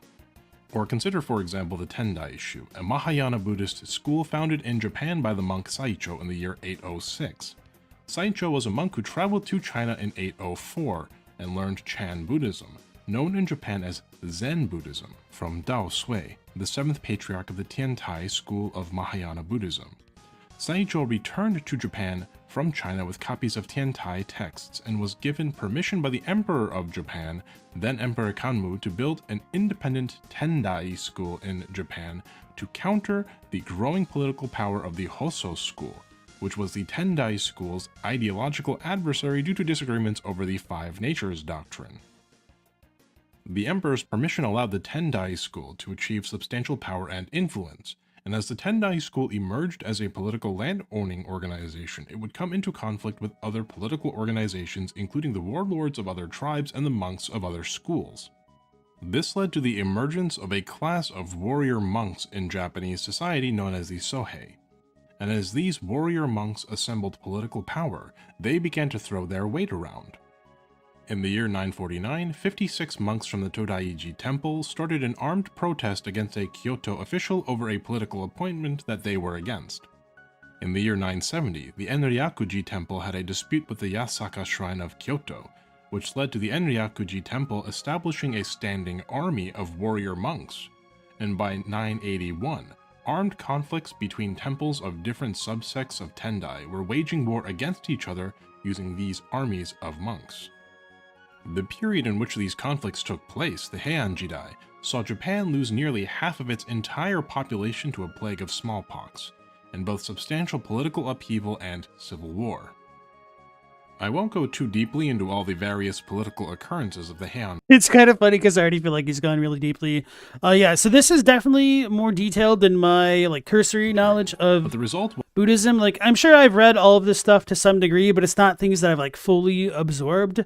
Other than just like kind of knowing when Zen was adopted from Chan Buddhism from China in Japan, and all that, and of course, like knowing cursorily about how there was a bit of a not animosity, let's just say like a growing tension between like the ruling classes and religion throughout the history of Japan. And so he's doing a pretty good job summarizing this stuff, but I kind of do worry that he's going a little bit too deeply into the details here. But maybe there'll be like a grander point to all of this for right now. was the Kamakura Jidai, the era of the first shogunate, and the beginning of samurai rule or military rule in Japan. And this military rule would last from roughly the year 1192 to the Meiji Restoration in 1868. Yeah, and so this is kind of what I'm a little bit more familiar with because it's just a little bit more recent and therefore still has more of a cultural legacy. But nonetheless, like the whole anti-religious aspect of the militarized society was a byproduct of the ruling elites fearing the loss of their grasp on power. And that's partially why Japan became such a xenophobic society, especially like before and around like the Meiji Restoration and whatnot. The Kamakura period saw Buddhism expand to become the dominant religion not just of the scholarly class and nobles, but of the samurai, and eventually the common folk. But just as how Buddhism caused political upheaval for the upper classes in the form of new political organization, Buddhism also galvanized the lower classes. Remember how the blending of Taoism with its focus on immortality through personal enlightenment intermixed with Buddhism? The idea that a commoner could attain divinity through their own achievements was directly contrary to the ideas of nobility and divine right that was at the foundation of Japanese hierarchical society. And so the Kamakura period saw the beginning of what would become known as the Hyakushoiki, the peasant uprisings. These peasant uprisings would grow in ferocity throughout the Kamakura period and carry over into the era that followed, the Muromachi Jidai. The Muromachi period included the famous Sengoku Jidai, which was known for its century-long civil war, and one of the factions of this civil war was a Tendai sect of monks, who ostensibly represented the interests of the common people, called the Iko-Iki. To make a long story short, this religious peasant state movement would be brutally suppressed and crushed by three famous Japanese warlords, who would then be deified in Shinto for their exploits.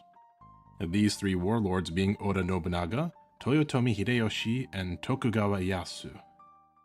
The period that followed the conflict-filled Muromachi period and the short-lived associated Azuchi Momoyama period was the Edo Jidai, a long period of peace starting in 1603 and the last era of the samurai. And Edo is the ancient name of Tokyo. And Tokyo essentially just means Eastern capital because it was moved from Kyoto to the east side of Japan where Tokyo is, and Kyoto is more on the west. Well, it's west of Tokyo, but anyway, it's kind of central. Anyway. During the Edo period, the once powerful influences of Buddhism were very harshly cracked down upon and restricted. What was once a powerful political organization with its own military apparatus was reduced to a mere bureaucratic institution. Ironically, the religion that taught people that they could ascend to immortality by their own cultivation would be suppressed by mortals who had ascended by their own deeds to ostensible godhood. While all of this conflict was happening between Buddhism and the Japanese state, another influence was creeping up upon Japan. In 1543, a Chinese junk on the way to Ningbo was swept off course by a storm. The ship was carrying a crew of over 100 people, and amongst those people were a few Portuguese traders, including Antonio Mota and Francisco Zé Moto. The ship found itself at the Japanese island of Tanegashima, and these two men became the first Europeans to set foot on Japanese soil. They introduced, perhaps fatefully, handheld firearms to the Japanese before the junk was repaired and the men departed. In 1549, a more intentional journey to Japan was made, this time by one Francis Xavier, a Jesuit missionary seeking to spread the good word of Christianity to Japan. And this is where we're going to see a lot more conflict spring up. So him setting this up beforehand of like the conflict between the nobles and like the religious sects is important. I'm wondering how much more into detail he's going to go about that before the whole westernization happens. Xavier was permitted to land at Kagoshima in the Satsuma province as a representative of the Portuguese king. Xavier was the first missionary to Japan, but not the last, and Christianity grew in and around the Satsuma region surprisingly unimpeded, converting even members of the samurai class. Christianity, in many ways, appeared to offer the same sort of personal salvation that the now heavily suppressed Buddhism once offered. But there was a sinister motive behind the shogunate's permission of Christian missionaries. Oda Nobunaga, the shogun at the time, desired the guns that came from the merchants that traveled with Christian missionaries. And as soon as Japan could manufacture its own firearms, Nobunaga's successor Toyotomi Hideyoshi began to suppress Christians in the same way that his predecessors had suppressed the Buddhists. Once again, religion and the state were at odds. By the time Tokugawa had taken power, Christianity, much like Buddhism, was completely forbidden in Japan and religion was strictly controlled by the government. Like the Ikoiki before them, Christian rebellions of peasants and samurai were crushed through military force and brutal executions, such as the quashing of the Shimbara Rebellion of 1637. In order to prevent further Western influences from seeping into the country, the Tokugawa shogunate implemented the Sakoku policy. No foreigners would be allowed to enter Japan, and no Japanese would be permitted to leave Japan. The Tokugawa shogunate was a period of relative peace and stability, when contrasted with the century of civil war that preceded it. But it was a period of increasingly strict regulation and centralization.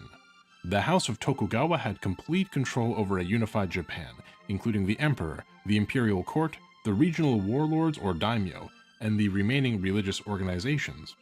The shogun himself was as a god among mere men. It was from this period of centralization and strict government control that we see the next piece of the puzzle emerge. Yeah, I don't remember if he said it, but when he said like the shogun was essentially a god amongst men, that's also because the shogun was essentially wresting power away from the rightful emperor and always was pretty much using the emperor as a figurehead for their own position there. And shogun is essentially like the head of the military, just to give it a little bit more context to that. The shogunate brutally oppressed religious influences in order to prevent religious organizations from challenging its power amongst both the elite and the citizenry.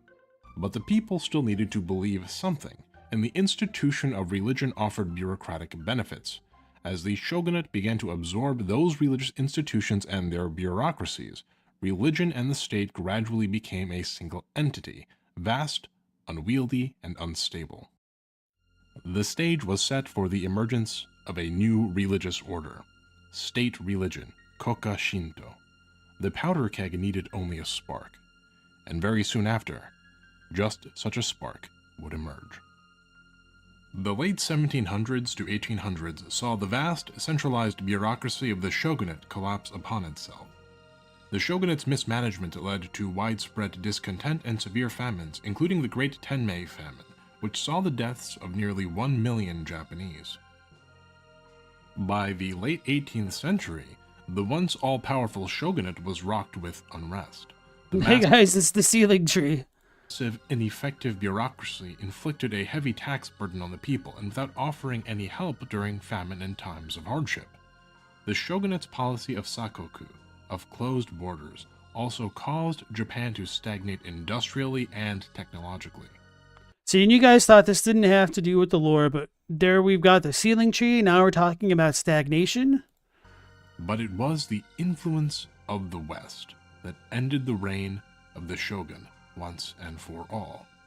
Japan had many goods that captivated Western traders, and Japan had a substantial untapped market, ripe for the sale of Western industrial goods.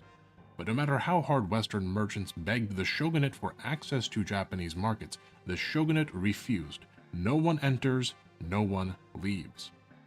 On July 8th, To be fair, if I remember correctly, the Portuguese had access to Hiroshima specifically, just like one city, one part of the city, and that has always been an historic port of trade for Japan and the West specifically. So Sakoku did exist, but it wasn't entirely complete banishment of like all Western trade. It was just all confined to the Portuguese from the port of Hiroshima. And yes, that Hiroshima. 8th, 1853, Commodore Matthew Calbraith Perry of the United States Navy, under orders from American President Millard Fillmore, approached the Japanese town of Uraga at the entrance of Edo Bay. The expeditionary fleet he brought with him consisted of 4 steam warships: the Susquehanna, the Mississippi, the Plymouth, and the Saratoga. In defiance of the shogunate's orders, the ships sailed past Japanese lines directly toward the capital of Edo. The ships were soon surrounded by Japanese guard boats, one of which carried a sign written in French, which ordered the American ships to depart. But the Americans would not depart. The United States had 4 times before attempted to open Japan, and each time the Americans had left in failure without successfully negotiating a right to trade. But this time there would be no negotiating. Commodore Perry refused to speak to any Japanese representative who could not speak with the authority of the shogunate. And when a representative of the shogunate, or at least a person pretending to be so, was finally permitted to meet Perry, Perry issued an ultimatum. He carried a letter from the President of the United States, and this letter was to be received by an official of sufficient authority. Eugene asks, what does this have to do with the topic of the video? It's unironically kind of hard to summarize in a few sentences, but the power structure of authority is kind of wrapped within divine right within Japanese history, and giving this context of Japanese history might help Moon Channel make a stronger claim about why we fight so many gods in JRPGs. So, building off that point immediately, I think part of it is because there's always been an foreign sentiment held within Japan, and kind of being forced to be open in such a way may have had Japanese people want to get some kind of revenge against what the Westerners and the Americans brought initially, between their religion and their way of life and doing things. And so having foreign gods installed in your home and being told how to live your life could have been a really large psychological impact on the Japanese psyche, which may have then eventually evolved into the whole, hey guys, we're going to kill God because it's a false God. You make your own destiny, which is kind of what they may have originally gotten from the Chinese mythologies, which were subsumed into the Japanese way of doing things. But of course, that's a little bit conjecture. I don't know how the video is going to present it. If no official attended him and his letter, Perry would land troops and march on Edo to deliver the letter himself. Perry accompanied his ultimatum with a very American gift to the Japanese, a white flag, and a letter which stated simply that if the Japanese chose combat, the Americans would vanquish them. As this was happening, the bureaucratic machine of the Tokugawa shogunate was completely incapacitated due to the illness of Shogun Tokugawa Ieyasu. A high-ranking official, Abe Masahiro, decided on his own that accepting an American letter was not a violation of the shogunate's policies, and Perry was permitted to land on July 14, 1853. Perry marched ashore with 250 sailors and marines after a 13-gun salute from the Susquehanna. The president's letter was presented to a high-ranking samurai, Toda Ujiyoshi and Ido Hiromichi, and just like that, Perry departed, promising to return in 1 year. The shogunate court debated fiercely on what to do next. Not helping the situation was Shogun Tokugawa Ieyasu, who chose this precise moment to die. Ieyasu was What a succeeded bad by choice. his son, the sickly and weak Tokugawa Ieyasu, leaving the shogunate vulnerable and weak at the most crucial time. Commodore Perry returned on February 13th, 1854, with a fleet of 8 Hey, that's early. That's not July. vessels and 1,600 men. The shogunate court, weak and terrified, submitted to virtually all of the terms of President Fillmore's letter. The shogunate, however, was unwilling to allow Perry into the capital of Edo to conclude negotiations, a completely unthinkable notion for a Japanese state that had been closed to foreigners for hundreds of years. Perry, unwilling to negotiate further, threatened to declare war on Japan with an armada of 100 warships to bear within 20 days. A fleet substantially larger than the actual size of the entire US Navy. The Japanese believed his bluff and compromised. On March 31st, 1854, the Convention of Kanagawa was signed, which opened Well, that's a good way to win a hand of poker, just by saying you've got a lot more ammo than your opponent does. So, I mean, at that point in history, there weren't really too many reasons for the Japanese to not believe them, because they didn't really understand the logistics of like steamships and stuff, because they were still working with wind power, essentially, from what I understand. Actually, they might have had like some vessels, but anyway. the ports of Shimoda and Hakodate to American ships. Sakoku had been torn apart by force. The shogun was dead. Famines ravaged the people. The great Ansei earthquakes tore the land asunder, and new gods in black ships that bellowed smoke and fire forced unequal treaties upon the already suffering people of Japan. So the reason why he mentioned those earthquakes is important is, other than them just being like natural disasters, which had like really profound effects, natural disasters, historically speaking, for Japan were also signs of the gods, the kami's, like displeasure. And so it just shows like they're essentially omens to the Japanese people that things are not going their way and they need to like shape up, essentially. The old order was rapidly They changing. didn't mention and with the it, ice cream ships suffering yet. of That's a little bit later in the story there, Scowleasy. the people grew to unimaginable heights. With Japan forced to endure uncontrolled foreign trade, the Japanese economy utterly collapsed. A massive influx of foreign purchasers led to a massive outflow of gold, which caused runaway currency inflation. Foreigners brought new diseases to Japan, such as cholera. Famines contributed to the already outrageous price of food, and people became unable to eat, even as unemployment rose to new heights. With the shogunal government weak and seen as having surrendered the sovereignty of Japan to Westerners, Emperor Komei, seeing an opportunity to reassert the authority of the imperial court in Japan, broke with centuries of tradition. In defiance of the shogunate's authority, on March 11th, 1853, the emperor issued his order, Sonojoi, revere the emperor, expel the barbarians. As the order came not from the shogun but the emperor, the shogunal court fully intended to ignore the decree, but the Japanese people were losing faith in the shogun. The emperor's edict caused many in Japan to rise up against both the foreigners and the shogunate. Masterless samurai known as ronin, absent a loyalty to any other faction, took to assassinating shogunate officials and Westerners alike. This culminated in the vicious assassination of English trader Charles Lennox Richardson by the bodyguard of Shimazu Hisamitsu, the father of Shimazu Tadayoshi, the daimyo of Satsuma. The shogunate was quick to offer an apology to the British, but the British were uninterested in the shogunate's apology.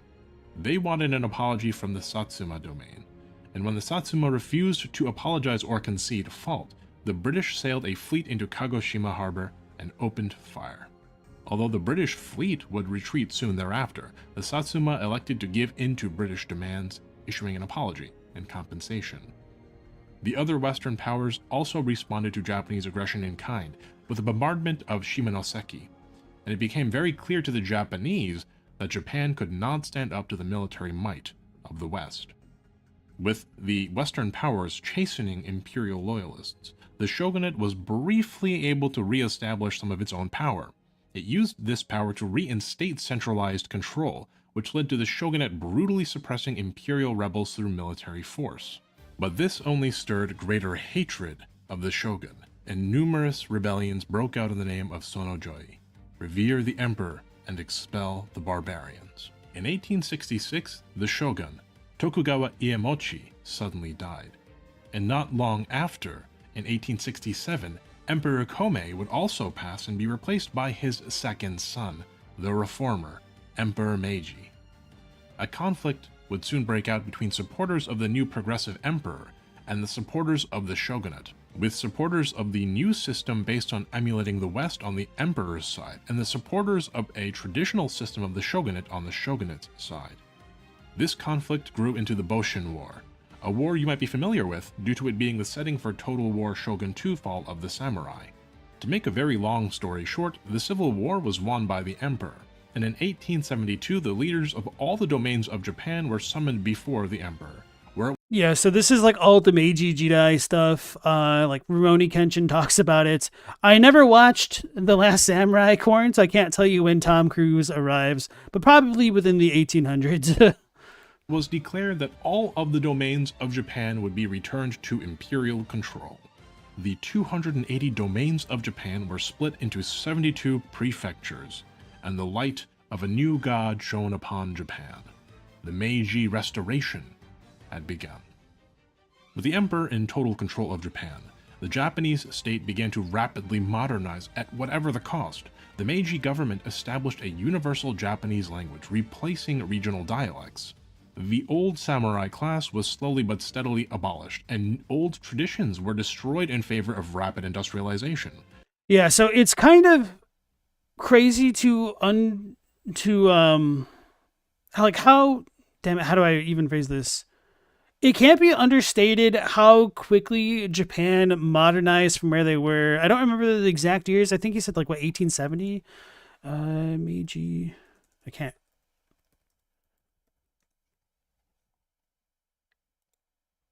It extended from October 1868 to July 30th, 1912. Oh, that's Meiji. Hold on.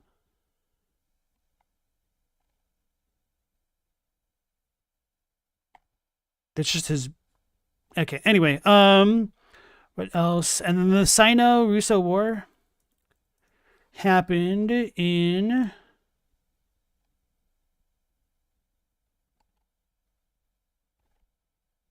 1929. So they went from a country that was completely unmodernized agricultural farmland, and then they would go on to fight Russia and win a war within the span of 60 years. Although I thought it happened earlier than this. I thought it was 19.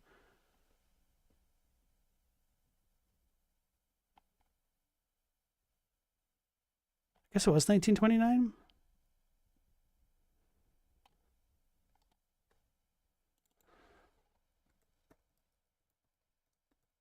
Maybe I misremember. Russo-Japanese War. Okay, so that one is actually 1904. So within the span of 40 years, they went from a completely agricultural society to being able to take on and defeat a major world power in Russia. Military conscription became mandatory. Now all the men of Japan would learn to fight, and not only the samurai. The order of the world under heaven was changing once again. And one of the modernizations the Meiji government deemed most essential was religious modernization. Here, the foundation set by the shogunate came into play. The institutions and bureaucracies of religion had already been absorbed into the state, and religious ideologies had largely been extinguished. What remained was an irreligious religion, the hodgepodge remnants of Shinto that the shogunate had once tried to consolidate for its state purposes. The Meiji government shaped this religion into a new faith, Koka Shinto, State Shinto, where old Shinto revered many spirits and deities and saw the emperor as being a divine representative of a more pantheistic notion of gods. New Shinto, State Shinto, was designed to emulate what the Meiji government saw as advantageous about westernized religion, that it was more monotheistic and absolutist in nature. The emperor was no longer a representative, but a god among mere mortals, and Japan became a special nation among all others, as it alone had a true god emperor. That's because they hadn't read Dune yet, so you gotta forgive them. State Shinto was a religion built by committee that created a new god from the ashes of old Japan. The idea of the Japanese emperor as a god is a recent development, dating only as far back as the late 1800s. The late Meiji era saw Japan emerge onto the world stage as a great power, capable of defeating even the militaries of great Western nations, such as the humiliating victory of Japan over Russia in the Russo-Japanese War, the result of which was the Treaty of Portsmouth, a treaty which gave Japan control of Korea, which it would later annex, and substantial portions of southern Manchuria. The Meiji era And that'll go on to become a big issue in World War II as well and beyond. It's still an issue, really, but... ended in 1912, and was followed by the Taisho and Showa eras. The rapid industrialization and modernization of Japan was an astounding success, and Japan shocked the world with its achievements. But while many of the Meiji Restoration's developments brought great prosperity to Japan, Koka Shinto did not.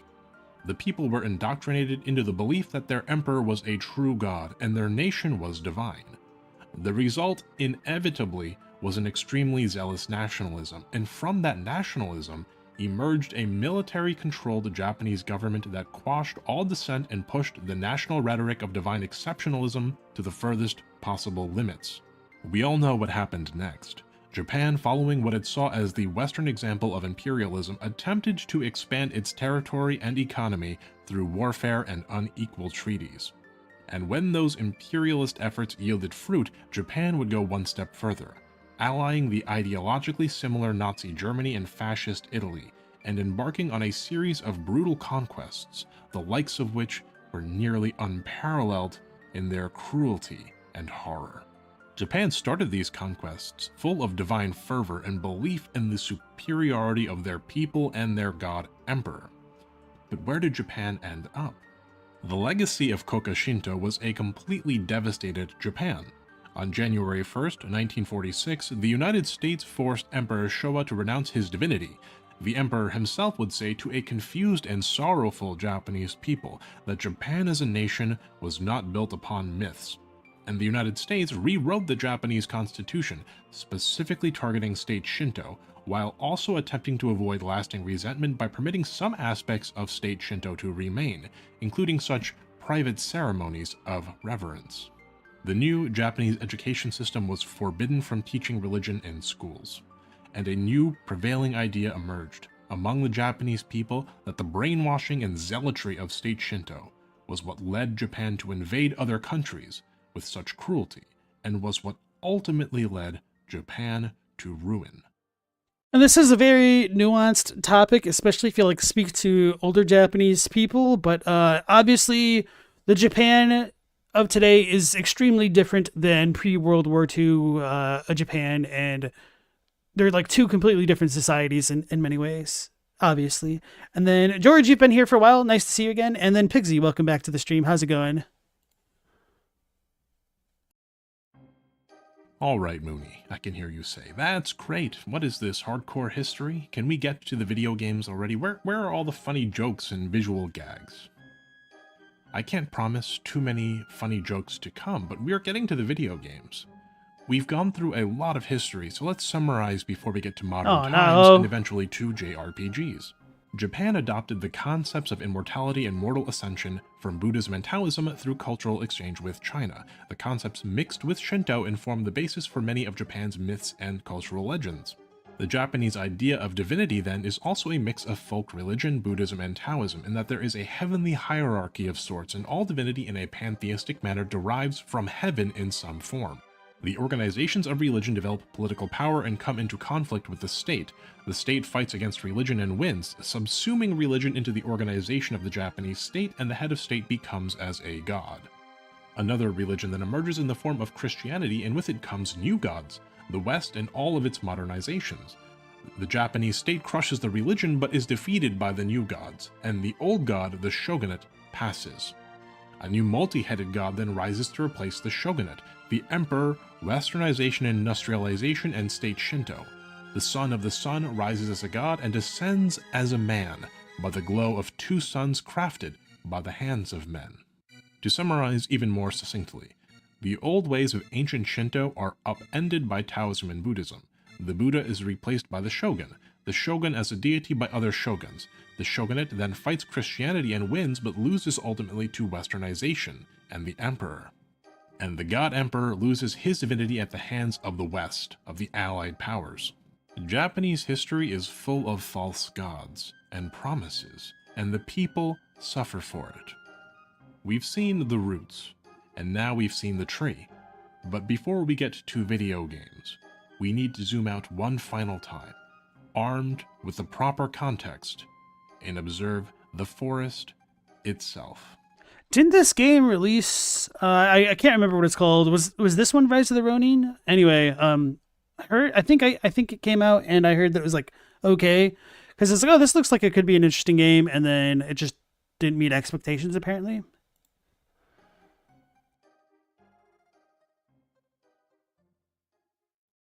The Japanese people entered the modern age with an understanding that religion, with its gods and fanaticism, is more trouble than it's worth. Post-war Japan developed into an increasingly secular society, and the Japanese largely shunned organized religion. Many still practice some level of Shinto ritual, but did so more for cultural purposes and less so as a pursuit of religious meaning and belonging. But as German philosopher Friedrich Nietzsche once postulated, when the meaningfulness of life that arises from religion dies in a society, something must replace it, or the society withers. He called this withering phenomenon of the individual, the idea that life has no purpose or meaning, nihilism. And in the void of purpose that existed in post-war Japan, new gods would come to bring new purported purpose. Some amongst the Japanese, largely the elderly or the small c conservative leaning, took solace in the old, reverence of the emperor and the practice of Shinto as they knew it. This caused the re-establishment of a sort of much weaker state Shinto, which is a source of quite a bit of controversy at times within Japan, as the philosophical body of state Shinto and its relation to Japan's military government history clashes with the more casual ritualistic Shinto of the common people, and the more progressive values therein. In the pursuit of old Shinto, here is one god and one faction. Other Japanese would find the meaning of religion through cults, or so-called new religious movements. This It's great to use Earthbound as a reference for that with like the Maniism.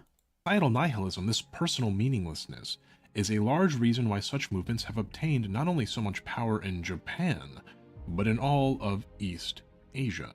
Consider, for example, the assassination of Shinzo Abe, the former Prime Minister of Japan. His that politics was became religious in tied up nature. both the historical revisionism of the new state Shinto, but also in the Korean new religious movement known as the Unification Church, known also as the Moonies, no relation. Tetsuya Yamagami, Shinzo Abe's assassin, stated that his motive for the assassination was Shinzo Abe's vocal support of the Unification Church, the organization that had brainwashed his mother and bankrupted his family. You may have also heard of the Buddhist new religious movement Omu Shinrikyo, known also as Arefu. Omu Shinrikyo is a doomsday cult, infamous for the 1995 Tokyo subway sarin gas attacks that killed 13 people and severely injured another 50. There are many new religious movements in Japan, and each of them claims to offer meaningfulness and an answer, yet more factions and more gods and more purported answers. But there is a new god, even greater, even more powerful than the new religious movements or state Shinto. And that god, in post-war Japan, is capitalism, the almighty dollar. All right, guys, we solved it. Cloud and everybody got rid of Shinra Corp. Capitalism defeated. Video over. Nah, I'm just screwing around.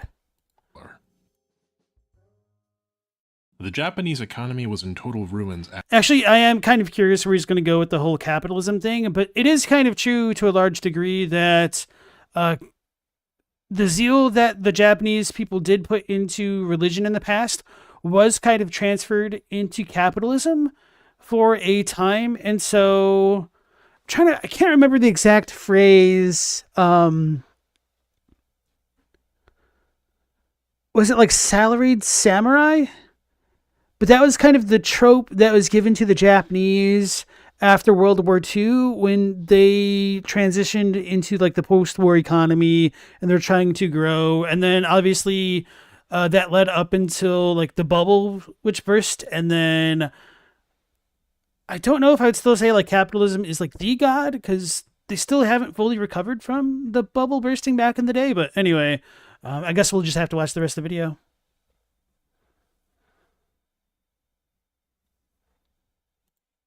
After World War II, the Japanese people had their meaning of life ripped from them by the victorious Allies. No more God Emperor, no more state Shinto, no more military government. The Americans, though, gave the Japanese a new purpose. By the end of the American occupation of Japan in 1952, Japan had successfully been reintegrated into the global economy, with new economic infrastructure and a revitalized national direction.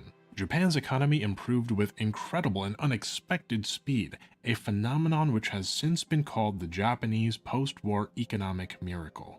There were many factors that contributed to this post-war economic miracle, but they aren't that relevant to this video. What is relevant is that Japan's economic model and growth led to what seemed like a new golden age. Capitalism, the new god, the alien god of the West, had brought heaven to Japan in the form of conspicuous consumption. The Japanese economic miracle occurred in 4 stages. The first stage was the recovery phase, a period between 1946 and 1954 when Japan rebuilt its war-ravaged economy.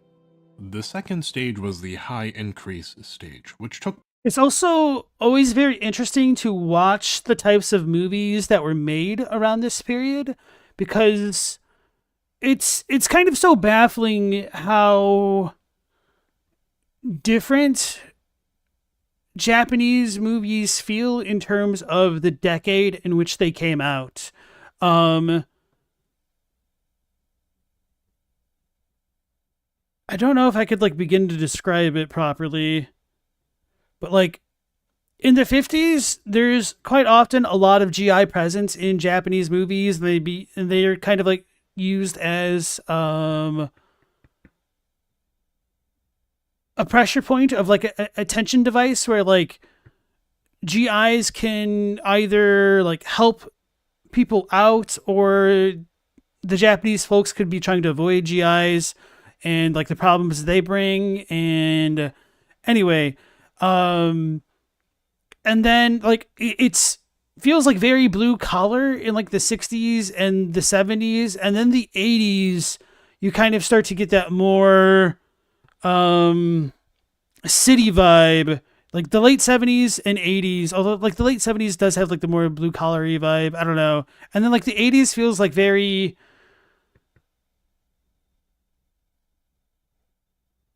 I don't have the term to describe it. I don't want to say like modern in the sense of like modern today, but like city, metropolis-y in many ways.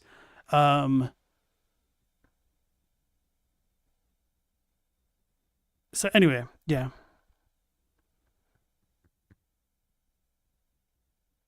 Mao says you have no idea what blue collar even means. Okay, so blue collar describes a type of worker. So these are people who would typically do like more physically intensive type of jobs. So they would be like factory workers,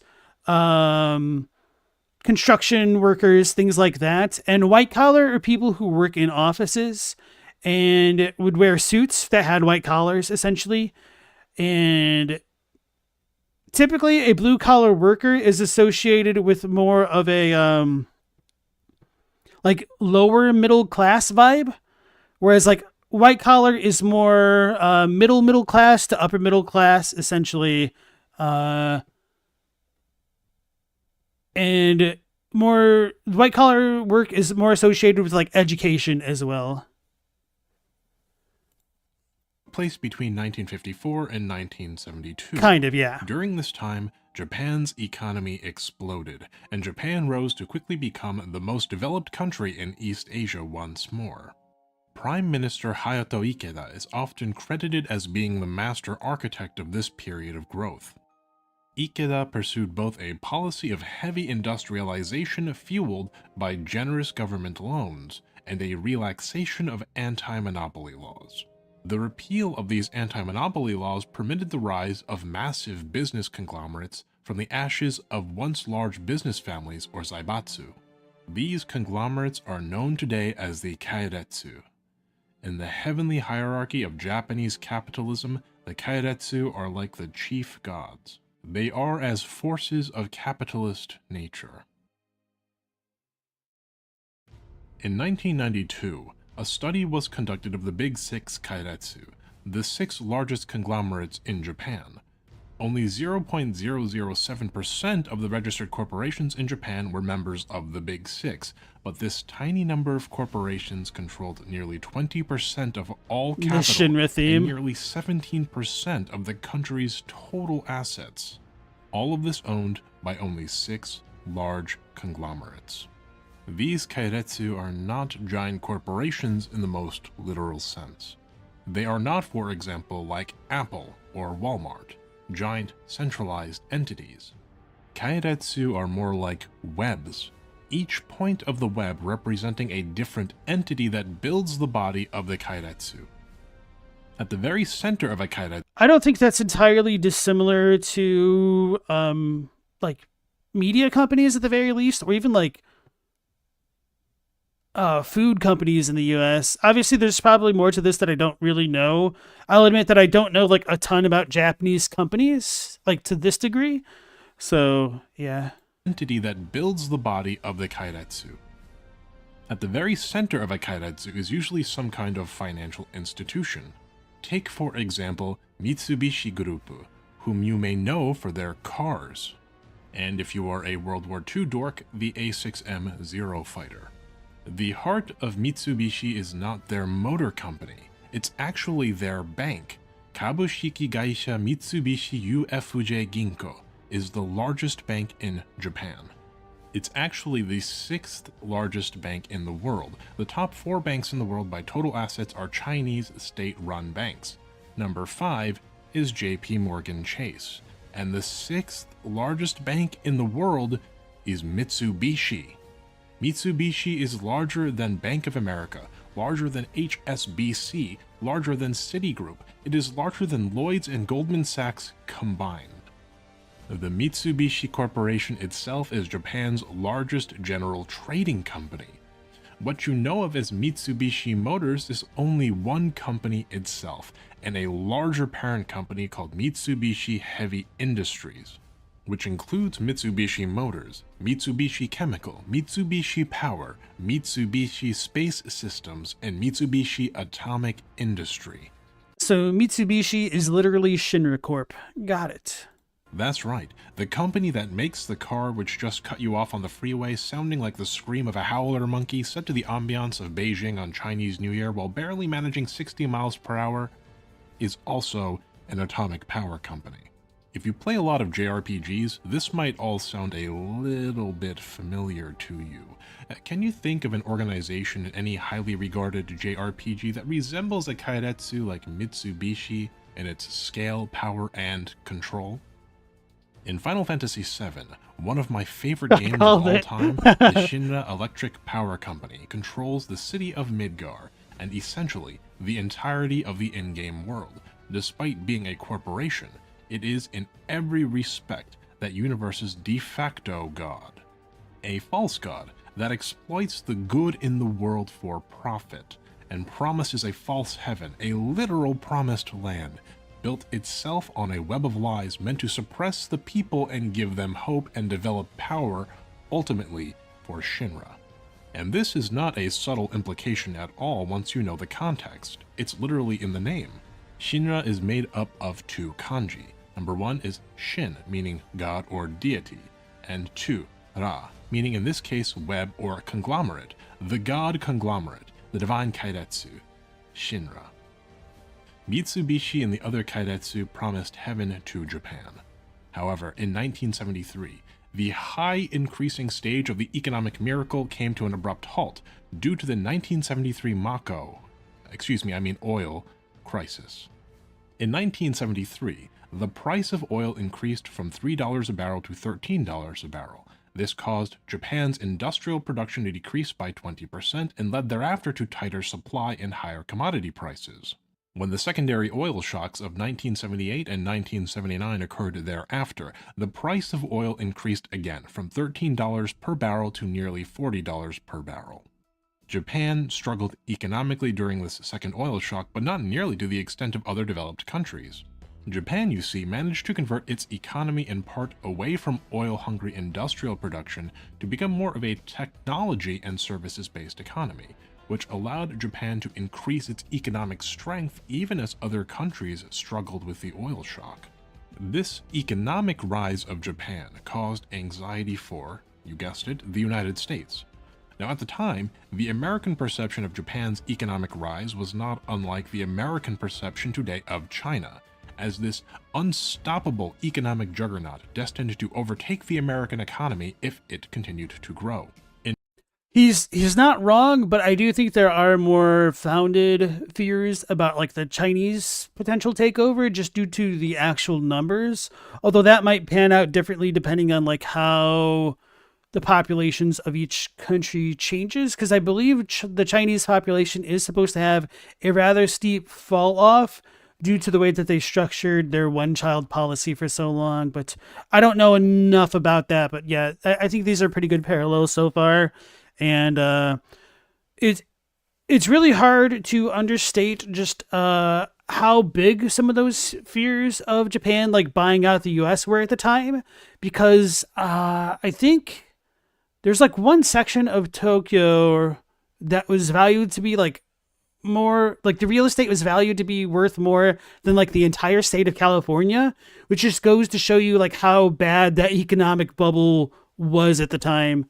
So, I mean, at that time, I guess they didn't know it was a bubble and it wasn't going to last, obviously, which is why they got hit so hard. But it just kind of makes sense that one section of a city isn't going to be worth an entire state, which is like what, the sixth biggest economy in the world. I guess I don't know like the technicalities of like the 80s / early 90s, but anyway. In response to the Japanese economic threat, the United States waged what was essentially market warfare on its own ally, which culminated in the 1985 Plaza Accord, which significantly depreciated or lowered the value of the US dollar. What happens though when you lower the value of a currency relative to other currencies? Well, the competitiveness of the lower currency nation increases relative to other nations. This is why, for example, you may see American politicians complain about China's currency controls and how they affect American competitiveness. The Plaza Accord didn't just decrease the value of the US dollar though, it caused the Japanese yen to shoot up, reducing Japan's competitiveness at a crucial time. And like Commodore Perry over 100 years prior, the United States threatened to pursue sanctions against Japan and threatened to open Japanese markets for US companies by economic force. And I don't know enough about the economics or the history of this to give you the best or most accurate answer to like what he's talking about. But by lowering the value of the dollar and making the yen comparatively rise up, that means that other nations couldn't trade as effectively with the Japanese because their prices were effectively seen as being overpriced in comparison to the US dollar, which is the what's it called? The one in which like everything is valued against. I can't remember what it's called right now off the top of my head. I'm losing my mind. Stella says, how dare this other country do this thing that we would do? Exactly. Adlai says the same strategy to BRICS countries. I'm not familiar with that acronym, I don't think. Okay, let's go back in. The immediate effects of the yen shooting up in value, though, was not the death of the Japanese economy, at least not right away. It was the opposite. In the late 1980s, towards the end of the steady increase phase of the economic miracle, the Japanese economy experienced one of the largest asset price bubbles in history. There were some in Japan who welcomed this like a celebration. Suddenly everyone's money was worth way more than before. Everyone's salary was worth more. Everyone's property became extremely valuable. conspicuous consumption Okay, that's cool. I didn't know that this is part of what led to that bubble. That puts a lot more context into things. reached never-before-seen heights in Japan. The 80s saw massive commercialization, city pop and disco. That's a perfect word to describe it. Like, the stuff in the 80s was a lot more commercialized. Mwah, chef's kiss, great word. Stunning fashion in high-tech cities, Blade Runner-esque neighborhoods like Ginza and Shinjuku. At the time, 9 out of the 10 largest banks in the world were Japanese, and half of the world's entire stock market capitalization was traded on the Tokyo Stock Exchange. The New York Stock Exchange held only 25% of the world's total in comparison. The greater Tokyo area had a larger GDP than the entirety of the United Kingdom. The 1.15 kilometer grounds of the Tokyo Imperial Okay, it was the palace. I thought it were worth was more than Yeah, all okay. of the land in the entire state of California. All right, I am kind of glad that he brought these up in the video. I mean, they might not entirely be relevant, but anyway, I know this isn't like super game heavy yet, but I'm kind of enjoying having a little bit of extra context given to me for this kind of stuff. This is the extent to which the bubble expanded, a short-lived era of unbelievable excess in Japan that is sometimes referred to as the Babaru Jidai, the bubble era. This was the heaven that the Kairetsu had promised, the utopia that capitalism had finally brought to Japan. Until, very suddenly, the bubble burst. Juliana's disco was packed with people who thought the party would go on forever. They were about to experience the mother of all hangovers. In 1989, the Japanese yen suddenly plummeted in value, going from an exchange of $1 to 123 yen in 1988 to as low as $1 to 145 yen in September of 1989. Land prices in Tokyo crashed, declining by 4.2%. In 1990, the yen continued to weaken, getting as low as $1 to 158.5 yen. The Nikkei 225, a stock market index that tracks the Tokyo Stock Exchange, plummeted 35% in total value in 1990 and continued to decline in 1991. The rest of this economic story is one you may already know. After all, if you were watching this video, you probably lived through it and have some recollection of it.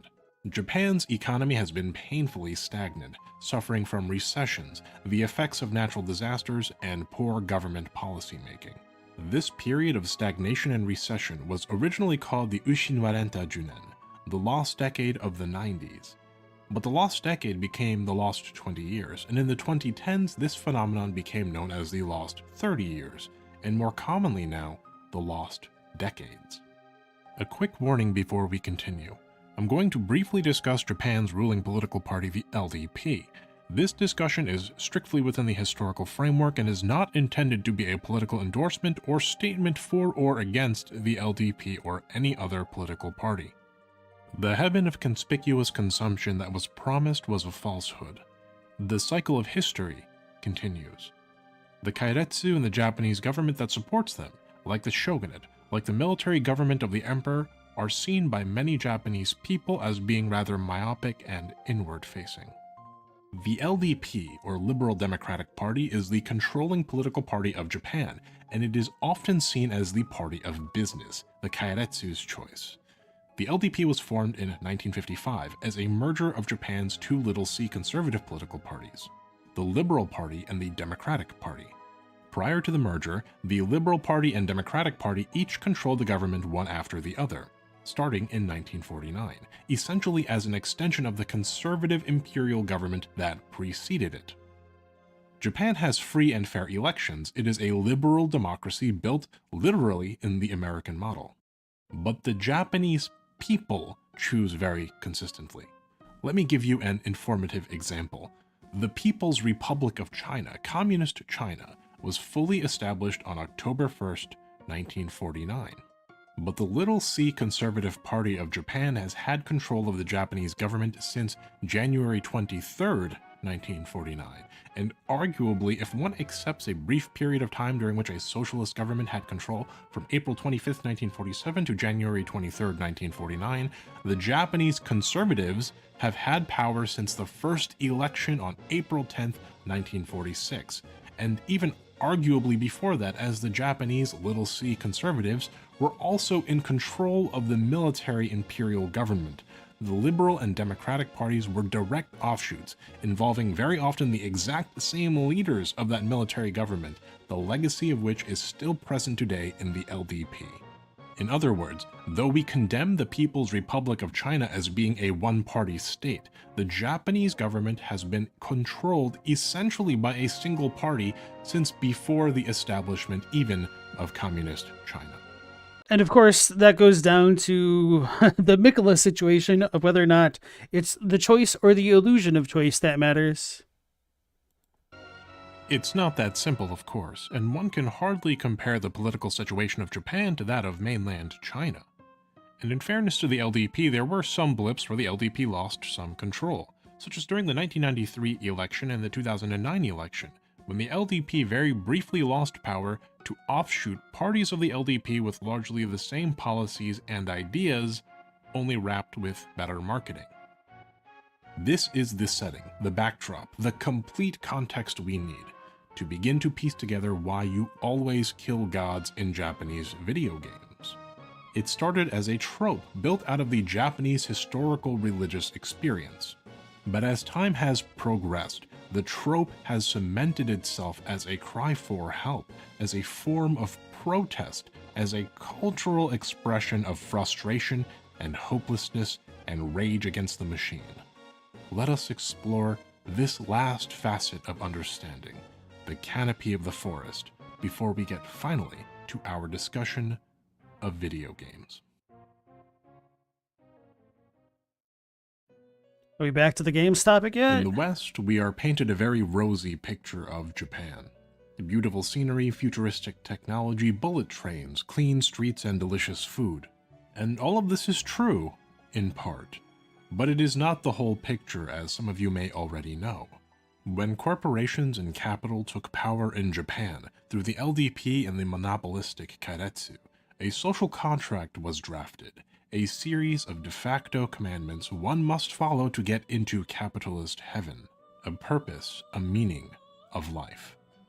You live your life for the company, and only the company. You are employed the moment you graduate, shinsotsu ikatsu sayo, levy and mass of new students. And you work at the company for life, shushin koyo. Wages begin low, but seniority is rewarded. You prove yourself through hard work, and slowly you become a senior. You prove your devotion to the company in exchange for its blessings. You sing the company song, you surrender your vacation days, and you work unpaid overtime. In exchange, you receive conspicuous consumption. But as the economy faltered and the lost decade stretched, so too did that social contract deteriorate. The corporations, bloated and fat from 50 years of uninterrupted growth, were old-fashioned and narrow-minded. The young people, mobilized for economic war as if they are soldiers, are pushed through a hellish, grueling school system. I saw it a moment ago. There's like a little skeleton in the cubicle, and all I could think of was Kuroshi, the dude who died from overwork. Very Japanese there. So hey, El Gusto, nice to see you again. Yes, this is By the Moon Channel. Japanese students go to school at 6:30, start at 8, finish school at 3, but then virtually all students continue thereafter to do bukatsu, after-school activities. The more serious students, which is all of them, will then continue to tutoring, cram school, or library study for the most capable. There may also be some extracurricular activities, such as instrument lessons or sports. I have seen some reports that show Japanese students actually work fewer hours on their homework than American students do. Why, this report says Japanese students only do 3.8 hours of homework a week. And this chart shows South Korea being even more lenient with homework at only 2.9 hours. The Japanese and Koreans among you will laugh at this chart, I am sure, because the true experience is this. You don't even get home until 10:30 p.m. from your bukatsu and your cram school and your music lesson. Many bukatsu even feature a nap time period around 7:30 for like half an hour, and a short meal time which your parents must pack for you so that you can wake up and continue to work. So this is kind of one of those technically correct situations where the schools might not offer a ton of homework, but it's the extracurriculars which get you in the end. Because technically, like Juku, cram schools and whatnot are not part of the mandatory school experience. So they technically wouldn't count as homework because it's not related to mandatory education, essentially.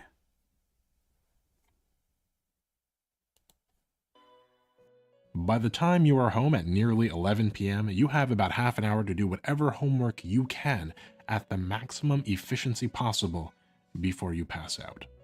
You only see your friends in school and never outside of school. The harsh, conforming nature of your school forces everyone to act alike, dress alike, and behave alike, or otherwise face punishment by teachers and school administration, or worse, severe bullying, which is seldom addressed by administration and at times even encouraged for the sake of enforcing conformity.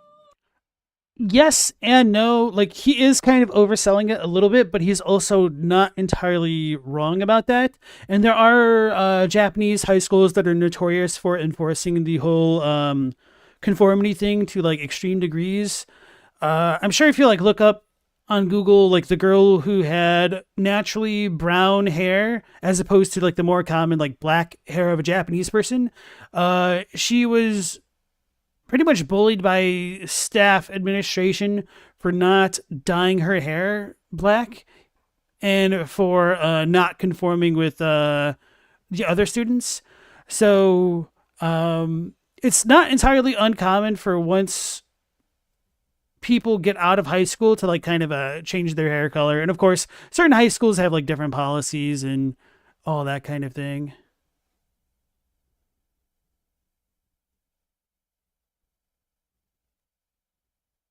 You never heard the brown hair story? That's nuts. I mean, I think like even Ichigo talks about it. Like as a kid, like he was being bullied for having like orange hair, but of course that's an anime. But I mean, there's like a grain of truth to the culture behind such a story there.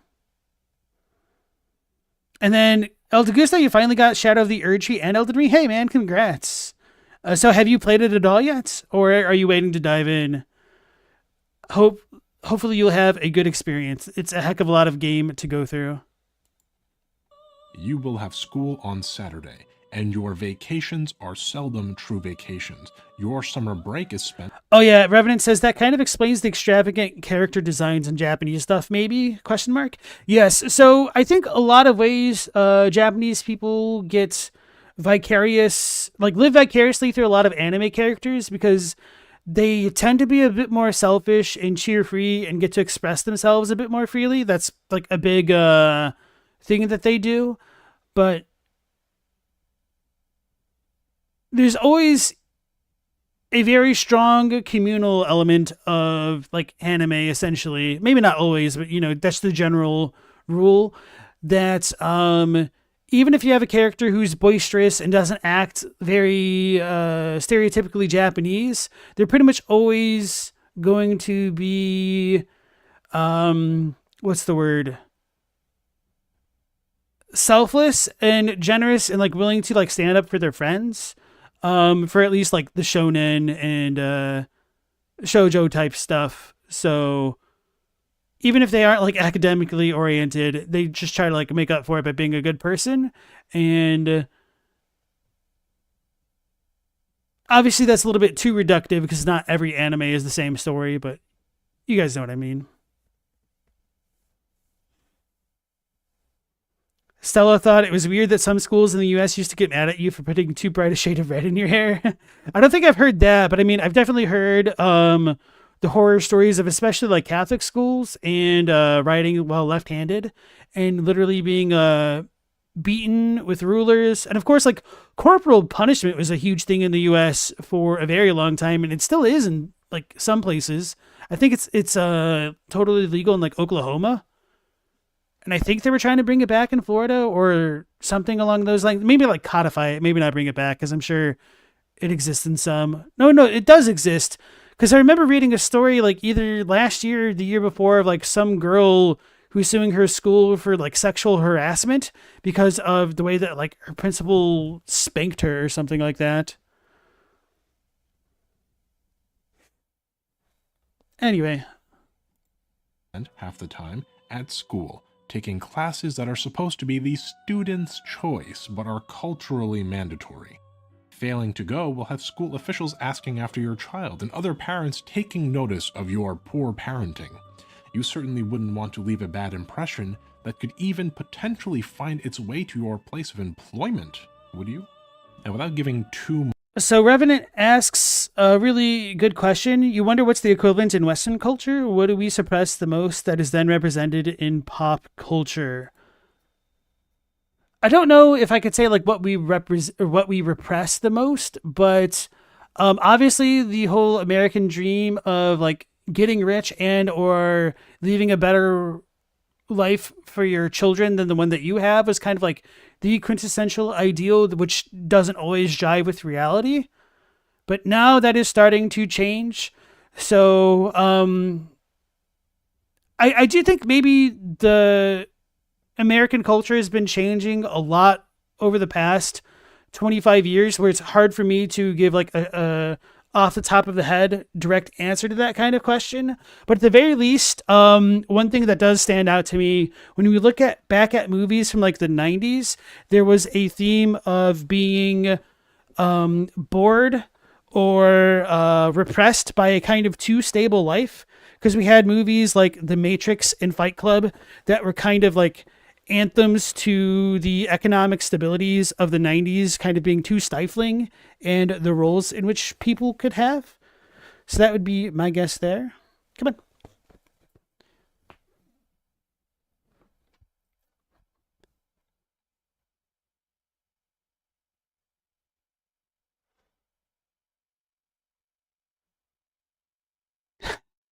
The Simpsons Gray Uniform episode with Willie telling us that the colored chalk was forged by Lucifer himself.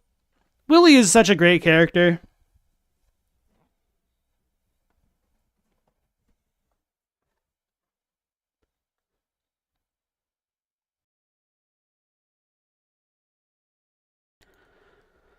Stella had that happen to a friend because their hair was too distracting. Not all the kids do stuff like blue and purple.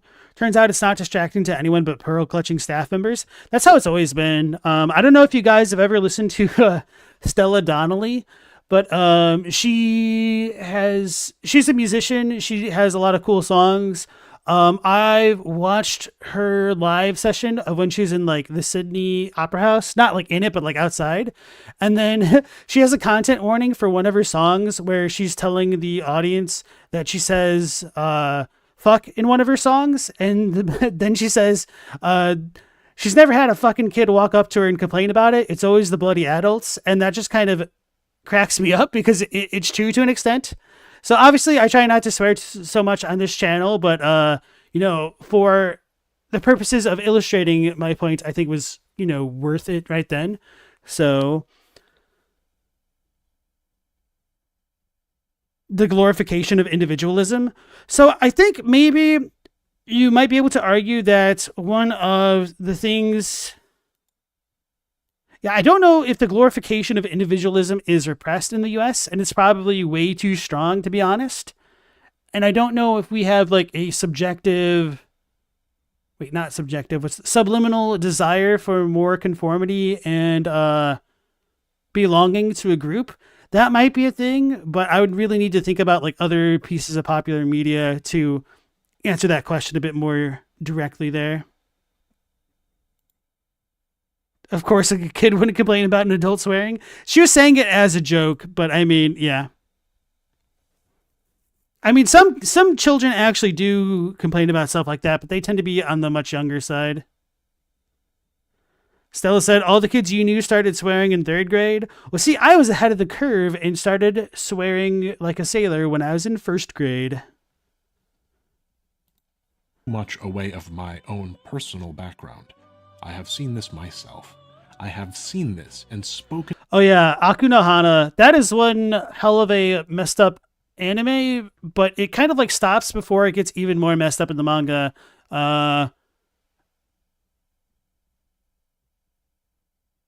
So if you want a kind of really messed up story, and the story is Aku no Hana, essentially like flower or flowers of evil, and it kind of like lives up to the title. So let me back up the video a little bit here, because I don't know why Aku no Hana was on this screen. Choice, but are culturally mandatory. Failing to go will have school officials asking after your child and other parents taking notice of your poor parenting. You certainly wouldn't want to leave a bad impression that could even potentially find its way to your place of employment, would you? Okay, no, I thought about it. So who is asking? I'm so bad at remembering who says what immediately. Revenant. Yeah, it was Revenant's question of like, what do Americans subliminally want in their media? I would say it's a very obviously stated desire for freedom and control over one's personal life. So that, like, the thing is, like, it's so common within the U.S. Psyche that it's kind of taken for granted, where it's like oftentimes the protagonist of a story will try to go to an authority or like get ignored, or they believe they can't trust authority. That's a really big one. So they take it upon themselves to try to solve their situation. So it's just fierce individualism. And without giving too much away of my own personal background, I have seen this myself.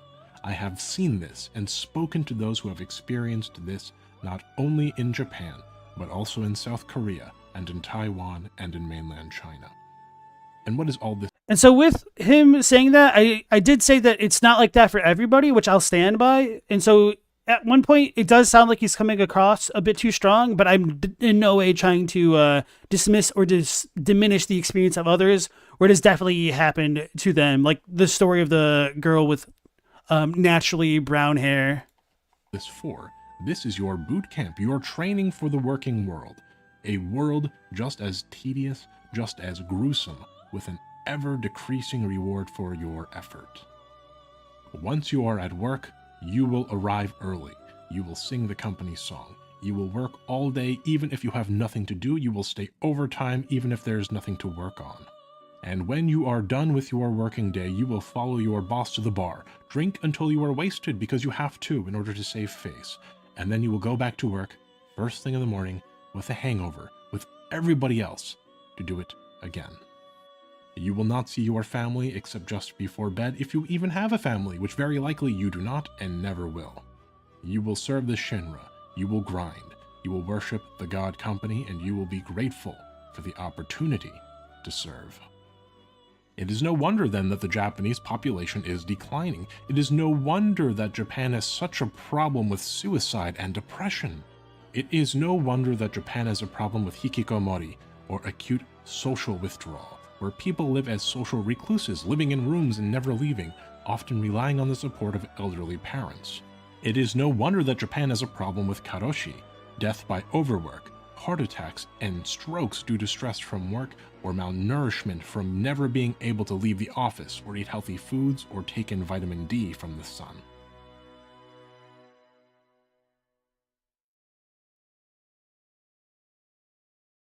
And these issues are not helped at all by the myopic perspective of the government, who seem to know exactly what the problem is, but constantly beat around the bush, shuffling numbers or producing flawed statistics to try and hide the problem, instead of confronting it, a very Japanese behavior of saving face. This is because these are all problems of young people. Japan's population is in decline, and there aren't that many young people to vote. The elderly people vastly outnumber the young, and they vote in directions that favor their benefit. And why shouldn't they? It's not like they have it easy either. They fulfilled their end of the social contract and never received the heaven promised, only stagnation. The elderly ask only for a little of what they were promised, but the state has less than even that to offer, and so the young are robbed of their future to pay the old, who only ask for a fraction of what they deserve and arguably what they need to survive. There is an internal conflict deeply embedded in the modern Japanese experience, The economy is declining. The population is declining. The youth have little hope. The government and elderly are either clueless or pretending they are clueless to save face. Meanwhile, the lost decade is stretching into the lost half-century. The enemy is nebulous and insurmountable. The odds impossible. It is no wonder that in Japan, you fight evil gods. It is a rebellion manifested in the form of media. It is a cry for help and a cultural zeitgeist as much as it is a mechanic. The Japanese people are locked in a struggle, a cultural war against an evil that the society doesn't fully understand, marching as it does ever forward towards what appears to be inevitable doom.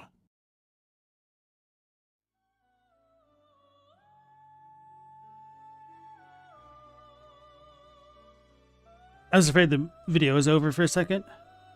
I guess I should read this? I'll read it if he doesn't start talking about it. Game developers. Okay. Quote, no matter how much they believe that what they do is good, the winds of time eventually turn them into tools of industrial civilization.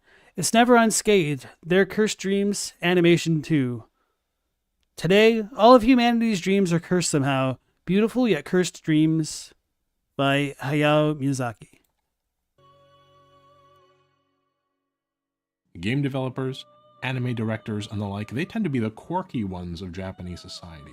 The ones that escaped the social contract, or at the very least, most aware of it.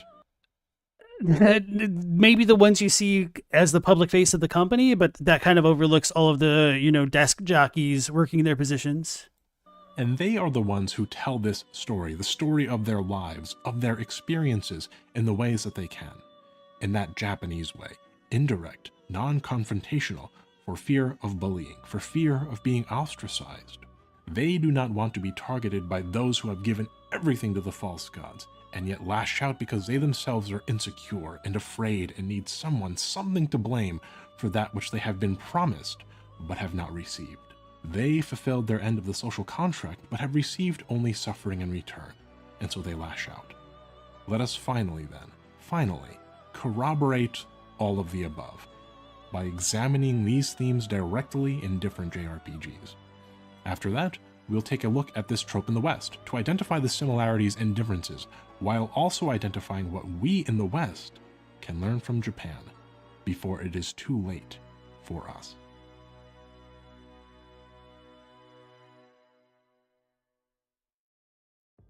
Final Fantasy VII is one of my favorite games of all time, and its themes greatly inspired this video. Western punditry likes to focus on the more obvious themes of the game, such as Avalanche and the environmentalist message of the game, while overlooking the more subtle themes that require some understanding of Japanese culture and religious history, an understanding that you now have. Final Fantasy VII is a game with three primary villains. The first is Shinra, the god conglomerate, representing the Kairetsu, the large, all-encompassing company that controls the world.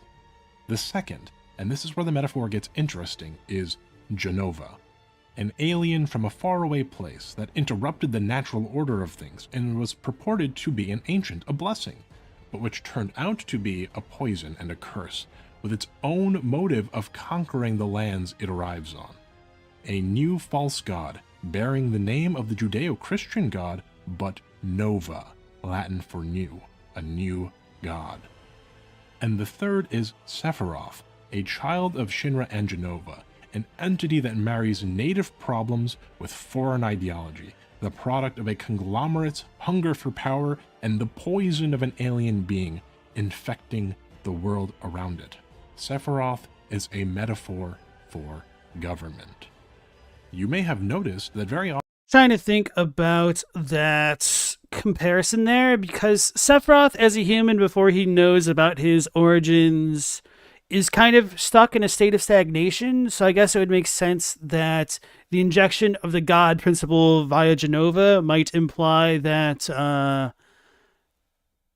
the government / economy, whatever you want to use to compare him to, could become vitalized and then become problematic. I could kind of buy that, I suppose. And then Asnex said, did I see the latest Lady Decade video? I don't believe I've even heard of Lady Decade. Why? What is it? Could you describe it? Often in JRPGs, the evil god also happens to be an alien. And whether this is a conscious decision or a subconscious projection, there is good reason for that. Capitalism, individualism, conspicuous consumption, hyper-industrialization, these are considered by many Japanese as being alien to Japan. Yeah, it is kind of interesting that Lavos also acts as a sort of parasite. Genova is very similar to Lavos in that regard, so that's kind of fair. Trying to think of other gods that you fight. I mean, Kafka isn't exactly a god, but he does act as a leech with the statues and everything. Does that make Genova Perry / the US?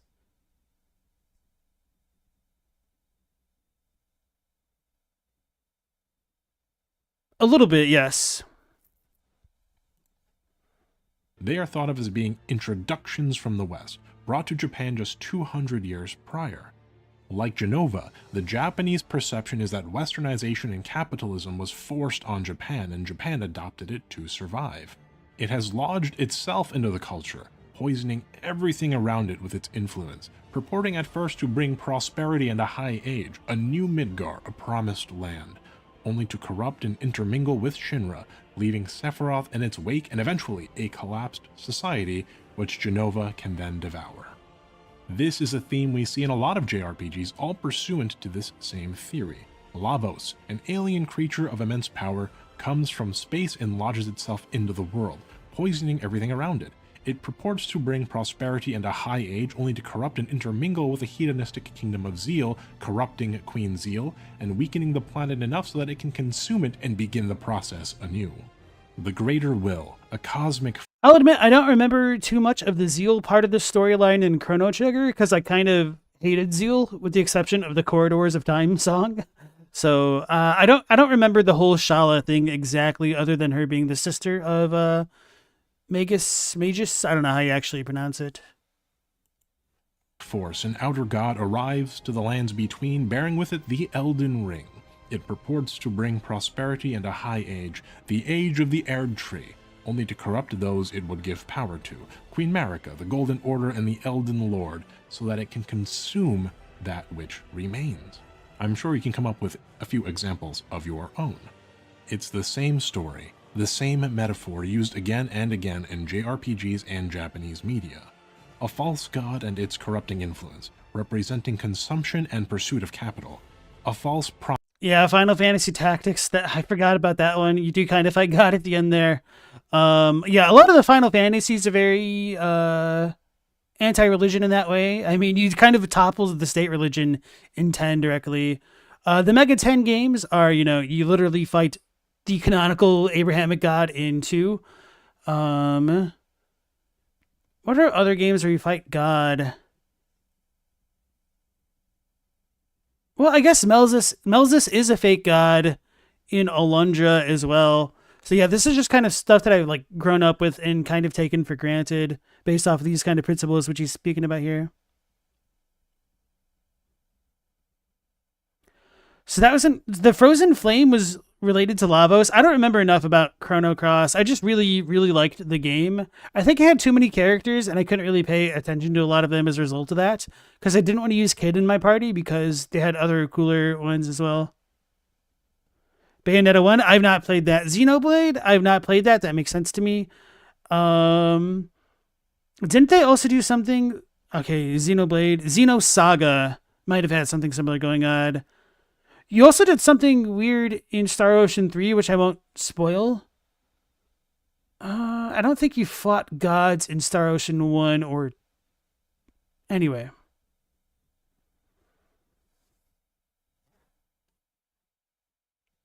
Welcome back, Adlai. Sorry about your internet. Yeah, Final Fantasy Tactics is great. Where are we? We are talking about other games where you essentially fight God other than God of War.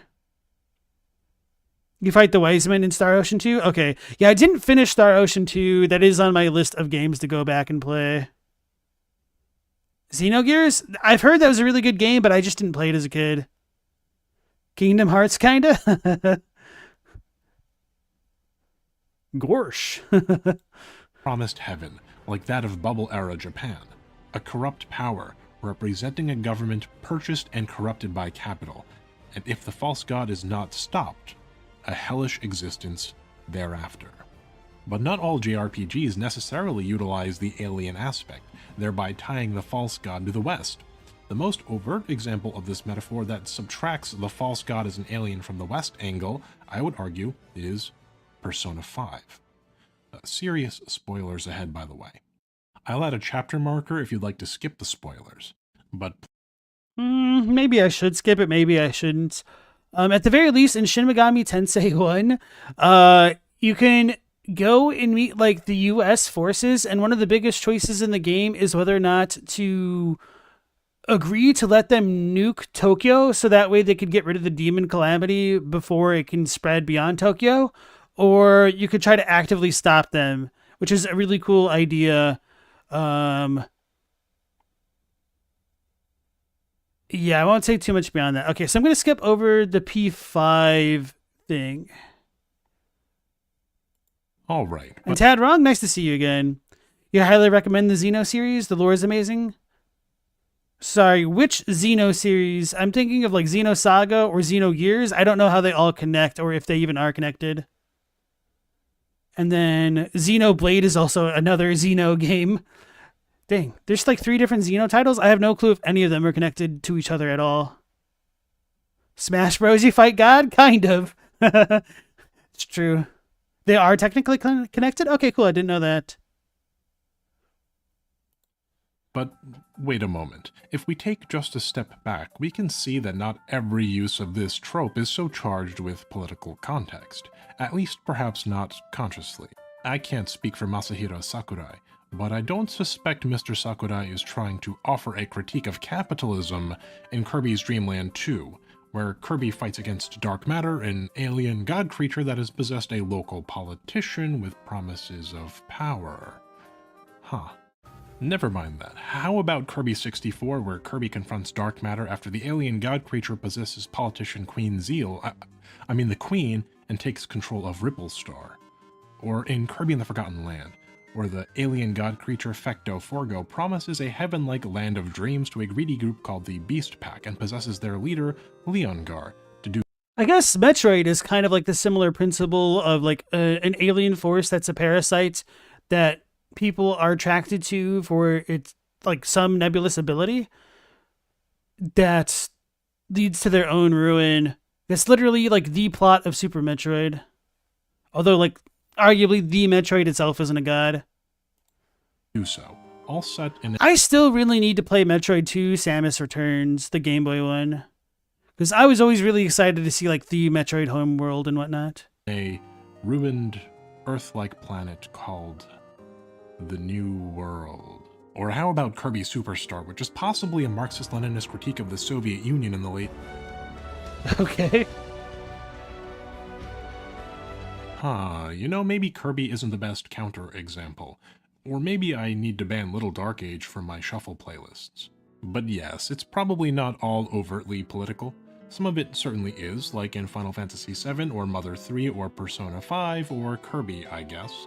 But sometimes this trope is just a retelling of the Japanese cycle of history. A cycle of religious history that we've already reviewed, but which stretches back even into Japanese mythological record.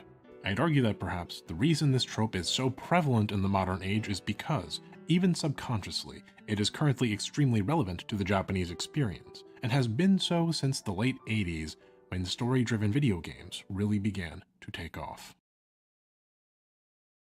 Now Mooney, I can hear you say, this is all very interesting, but there's no precedent for any of this. Isn't it a leap of logic to assume that Japanese media constructs metaphors of such complexity without seemingly voicing these concerns aloud in society? How come I don't know anything about any of this? Well, Japanese media is chock full of this kind of subtle metaphor. There is precedent for this kind of symbolism. And of course, even though we didn't say it somehow collectively as a chat, all of the Dark Souls games, you literally fight the gods.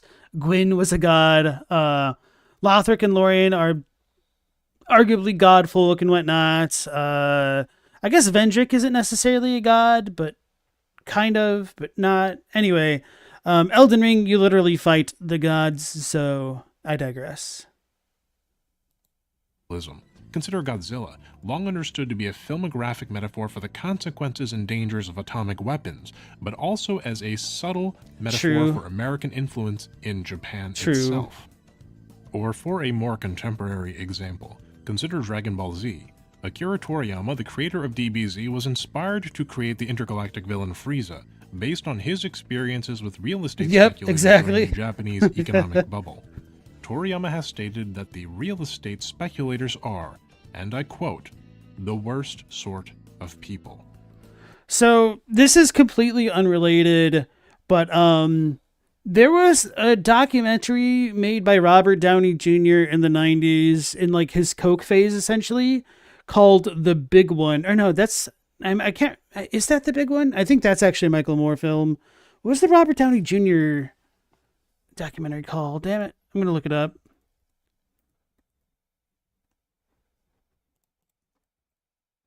The Last Party. Okay. Oh, yeah. I think it was before like Clinton's election that he was like going around the U.S. and whatnot. I don't remember the specifics, but there was one part of that movie that'll always stand out to me. He goes to the New York Stock Exchange and there's like a jump cut and then he just goes on like a 2-minute tirade of just letting out a string of curses about how the people he met there are the worst SOBs he's met in his entire life. And that's just always vividly stood out to me from that movie. And then Chris Voiceman, welcome into the stream. How you doing? You thought this would be FromSoft lore. The first thing you see is Frieza. So I did do a little bit of FromSoft lore at the beginning, but I've had this video on my list of things to watch for a very long time. Why do you always kill gods in JRPGs? So I figured it was about time to get it off the list. So you got bamboozled. You got clickbaited. Get good. Wrecked. GG. No re. If you are an OG fan of Moon Channel, you may remember what we discussed in the Ace Attorney video. East Asian cultures tend to be non-confrontational and high context, meaning that a lot of cultural context and understanding is required to parse the meaning in language. Japanese literature and media is littered with indirect metaphors, designed in such a way where the message is not lost upon a Japanese audience, while also managing not to offend or cause a loss of face within the context of Japanese communication. In Japan, for example, you might not refuse an unreasonable request directly. Instead, you'd say, "Kento shimasu," I'll consider it. Whereas Japanese symbolism and metaphor tends to be purposefully muted and subtle, however, Western metaphor tends to be more overt. In American games, when we bring up topics like our own displeasure with capitalism, we get Stardew Valley, or The Outer Worlds, or BioShock Infinite. These metaphors really hit you over the head, but that is not the case with Japanese games or media, which is why Final Fantasy VII is so helpful. By Japanese standards, the metaphor present in that game is glaring and obvious, which makes it compelling, mysterious, and thought-provoking by American standards. Which brings us to the penultimate section of this video, Ooh-wee. a comparison of the god-slaying trope in Eastern and Western games. I'm looking forward to this because I was trying to think of how many Western games you go and like fight gods, but it's for some reason it's kind of hard for me to like think of how many games you even go and fight gods to begin with. He jumps to BioShock Infinite. I've not played BioShock Infinite. That one looked pretty interesting to me, and then like time just passed me by, you know. Japanese critiques of the system in video games, whatever that system might be, tend to be subtle and wrapped around layers of metaphor and nuance. Western critiques in video games tend to be overt, obvious, and blunt. Moon Channel viewers have pointed out that the most obvious reason one might kill a god in a video game is that it is the highest possible escalation of stakes, defeating that which is most powerful. And that does play into the Japanese metaphorical context as well, only here, that which is most powerful, most insurmountable, is and always has been this system. When we see Western games, though, we experience the god-slaying trope within the Western religious context, namely the Greco-Roman and Judeo-Christian context. You may recall in the beginning of the video how Japanese religion learned the ideas of immortality, attainment, and enlightenment to godhood. Blasphemous. Okay, I'm gonna have to think about blasphemous as we go to this next section. Technically, Spanish devs or Western devs. We might have one in the pocket, guys. We might be able to shake the foundation of his house of cards and cause it to come tumbling down. Via China, and how the development of this idea that an ordinary person could become a god not only by birth but through great deeds or deep understanding or personal cultivation led to conflict between the state and religion. The progenitor religion of Western culture, the one we all study in school, Greco-Roman religion, has a similar idea, apotheosis, wherein a mortal can become a god through great deeds. But consider the source of that godhood. One does not attain godhood on one's own, it is granted by another god. Consider Hercules or Heracles. Depending on the interpretation, he was part god as the son of Zeus, or he was granted immortality when he was swept away by Athena to Olympus as he lay on his funeral pyre intending to burn himself to death. Or Palemon, who was granted divinity after his mother grabbed him and jumped into the sea to escape the wrath of Hera. Immortality or Yeah, Paimon. Okay, I thought this was like a note by the channel. him and jumped into the sea to escape. That's weird. Because in Persona 1, you meet a guy who calls himself Philemon. I guess I didn't know he was related to any myths. So if Philemon is related to Paimon, I'm completely ignorant of that. And Rooster Rick, welcome into the stream. AC, the Greek one? Yeah.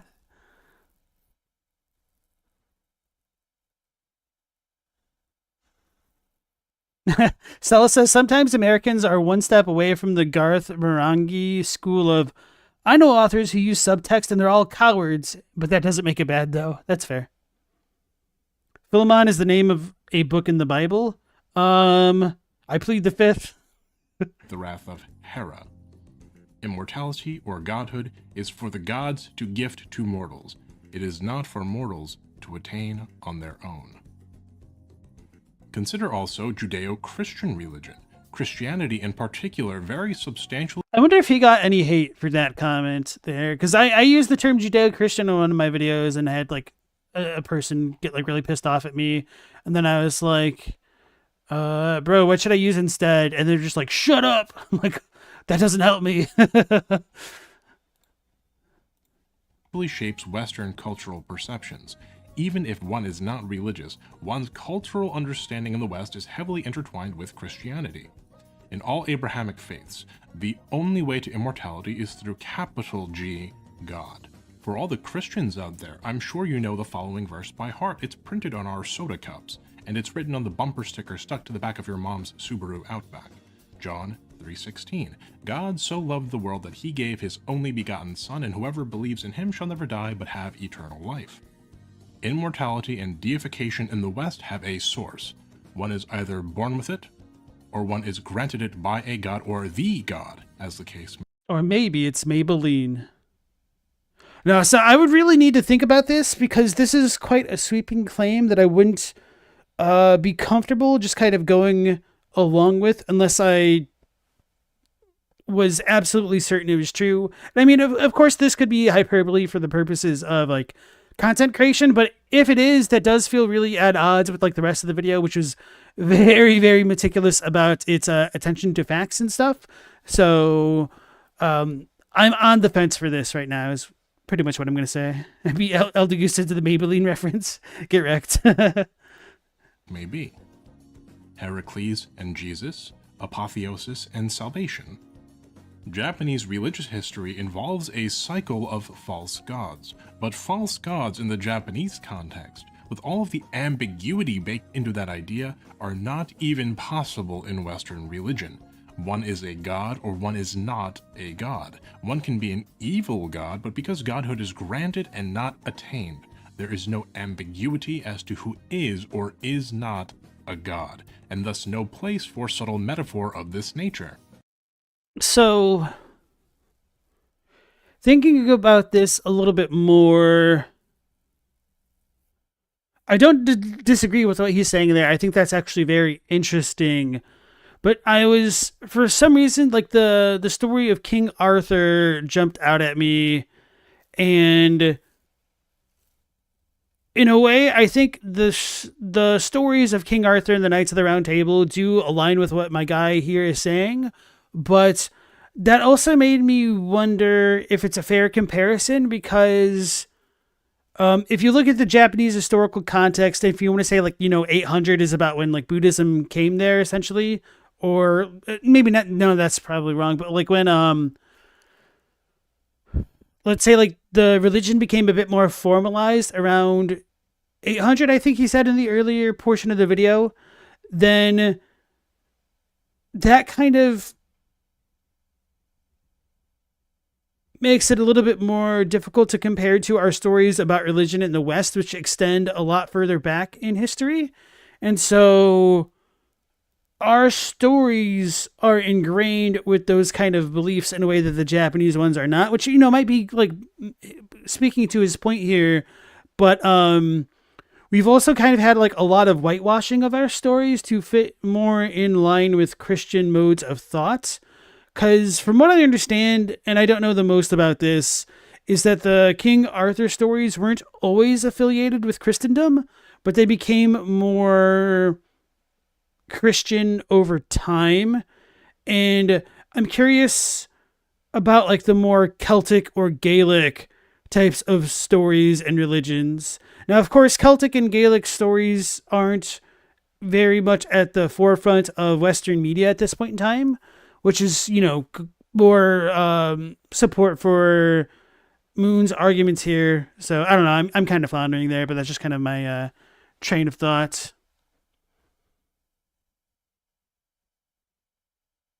Scowleasy says, you'd argue that false gods in Western systems are usually viewed as in a god that doesn't actually exist.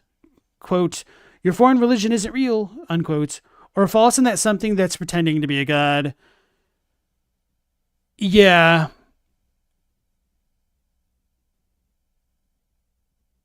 Or to kind of build off that in a different ways, more of a cult. It's kind of hard to talk about Mother 3, or not Mother 3, but Earthbound, because they have a cult in that game, but that's a Japanese game. Yeah, but there's a lot more certainty around divinity in the West, which does build on his point here to a degree.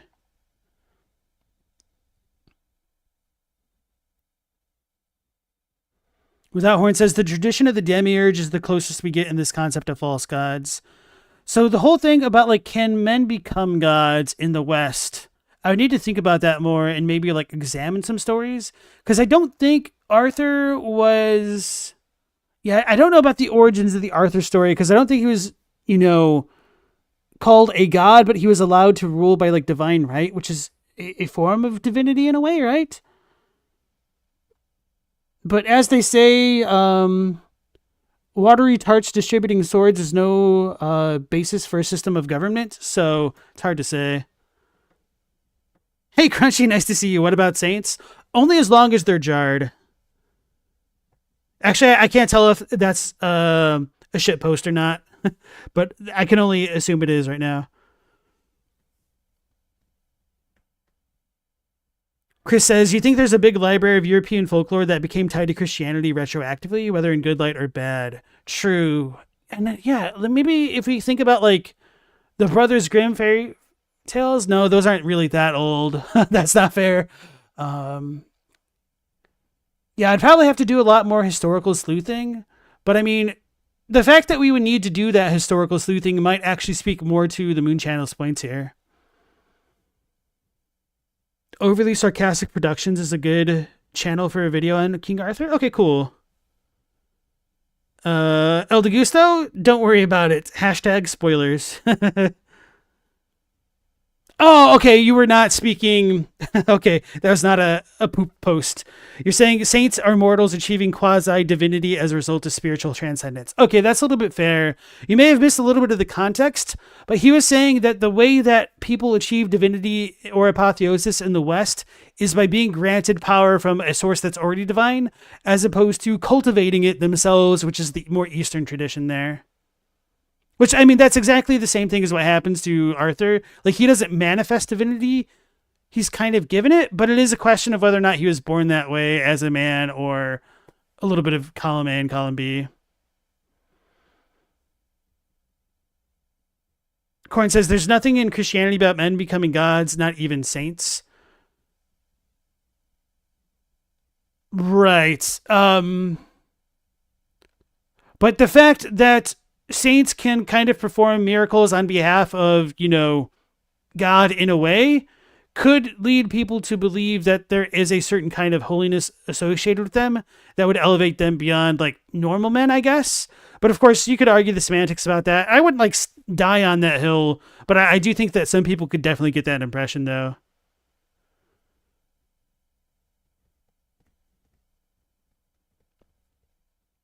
Which is why Crunchy put quasi-divinity. And then Hilko, nice to see you again.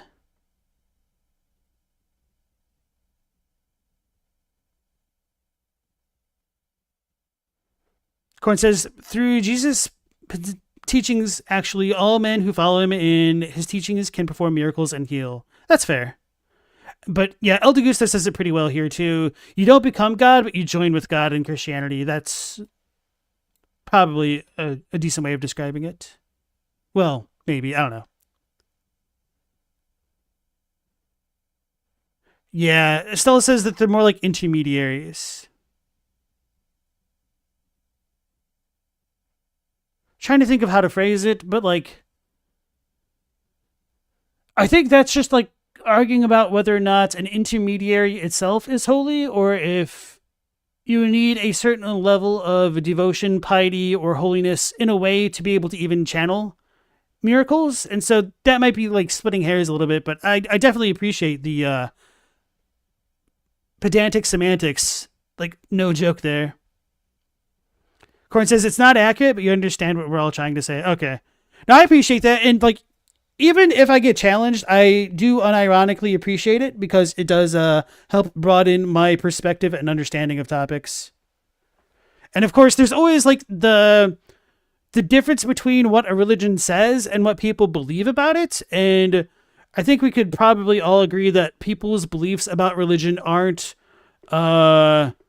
the best grounded in the religion itself as much as it is their ideas about it. All right, so let's go back to the video. I'm going to back it up a little bit because I definitely lost my train of thought, or his train of thought here going into this section. It's not God or an idea are not even possible in Western religion. One is a god or one is not a god. One can be an evil god, but because godhood is granted and not attained, there is no ambiguity as to who is or is not a god, and thus no place for subtle metaphor of this nature. Our culture in the West largely did not develop this nuance, and this is reflected in our video games. Kratos in God of War kills many different gods, and while they move the story along and help to develop Kratos as a character, the god slaying is not meant to convey some greater, overarching, political message. You may have noticed, though, my own rather ambiguous language. There are Western religious traditions that are more similar to Eastern religious traditions in myriad ways, including but not limited to the idea that one can ascend to godhood on one's own by one's own merits. And not coincidentally, these religious traditions often find their ways to Japan and get integrated into Japanese games via popular culture. These religious traditions being, namely, Norse mythology, Jewish mysticism, and Christian Gnosticism. In Norse mythology, the gods aren't even immortal. They have superhuman abilities, but they derive a degree of immortality by eating special apples.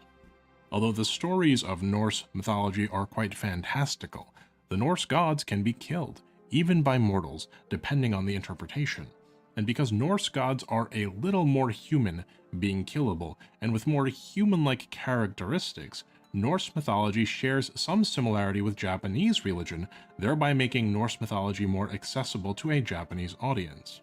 Okay, cool. I wish he brought this up earlier in the video when I was wondering why he was talking about Western religion specifically, because I was I don't really think this works with the Norse stuff, so okay. We see these similarities manifest in games like, Final Fantasy VII. Again, the city of Midgar comes from the Norse Midgard, the realm of mankind. Nibelheim comes from Niflheim, the realm of darkness where Helheim is located. And Helheim is ruled by the goddess hell. We also see Norse mythology heavily featured in the Ys series of games, the Valkyrie Profiles / Elysium series, Yagudra Union, and like every single Atlas game.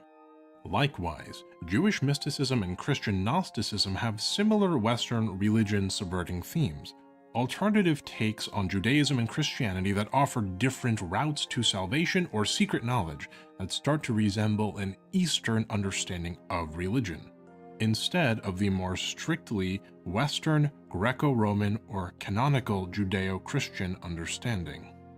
So Crunchy said, depending on the sect, you don't see a huge conceptual difference between channeling divinity of God versus cultivating divinity. The Eastern idea isn't Nietzschean, and there's still a basis for what is divine. So I think the biggest difference would be the external representation of divinity versus the internal one. So let's go ahead and pull out our handy dandy paint thing. And let's do this. Oh yeah, I could just do that, duh. Stick figures. Let's do stick figures first for the heck of it.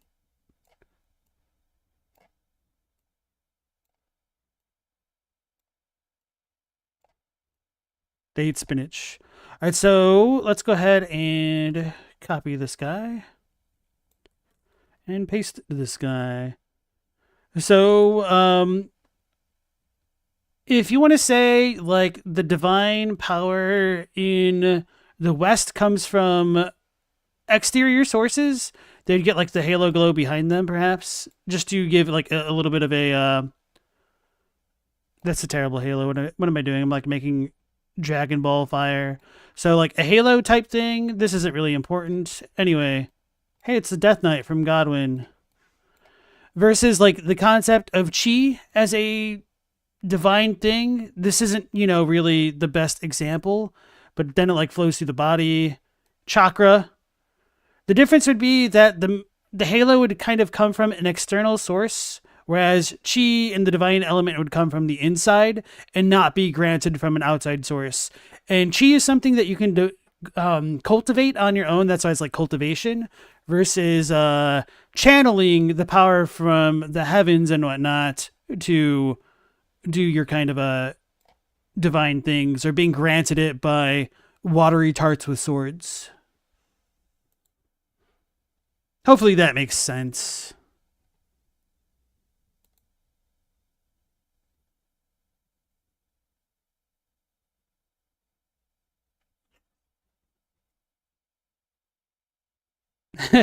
Chris says, you always find it interesting that not believing in a religion is called atheist, literally not theist. Being unsure is called agnostic, literally not Gnostic.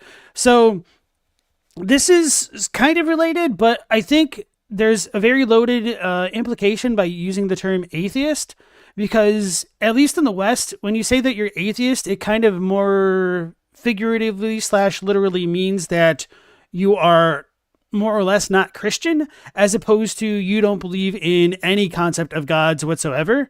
And that is a kind of a moot argument in many ways, because you could technically not be an atheist, but, not believe in Christianity. And some people tend to go with agnostic because they're like, well, maybe I don't believe in Christianity specifically, but I can't necessarily say that there are no gods whatsoever. And we can get into like the semantics of that, but just to go with a off the wall example of how that could work. Let's say that we're all living in the Descartesian demon's dream, or like literally the Matrix from the Matrix. That way, if we're all in the Matrix, that everything that we experience is a simulation of a computer program that our brains are hooked up to in like the real world, then functionally, whoever designed that AI could be seen as a god for the types of beings that we are within this simulated reality. But that doesn't necessarily mean like they are like the Christian god, or maybe it does, but I mean, that's super sacrilegious. I don't mean that in a literal way. I mean, like, they would essentially effectively be the Christian god because they created the world in which the Christian god concept could exist. But of course, that's all built on the paradigm of like reality as we know it being a kind of a false paradigm to begin with. I don't mean that in a literal sense. And then Kingo Zorio, welcome into the stream. This isn't Roblox. It is not indeed. And did you change your name? Yes, Stella's correct. Agnostic means basically doesn't know, like Gnosticism, like knowledgeism. Agnostic, no knowledgeism.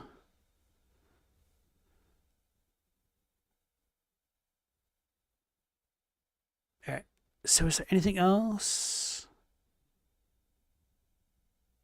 Stella says, to be fair, some of the Christian stuff in Japanese media is just aesthetics. The way Western media will use Eastern concepts as aesthetics. Exactly. I think like the Healing Church is a really good example of that.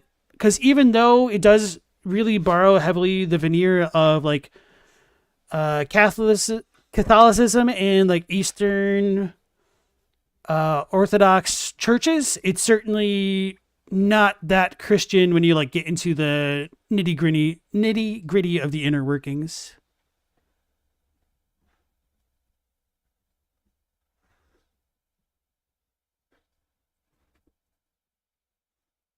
That's actually agnostic, Mao. That's different from agnostic. I'll type it into chat.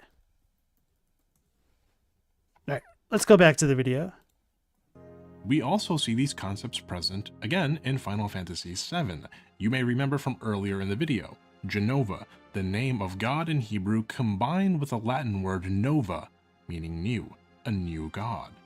Or the name Sephiroth, which comes from the Hebrew Sephirot, the 10 aspects of God in the Kabbalah, which include Keter, Netzach, and Tiferet, meaning beauty.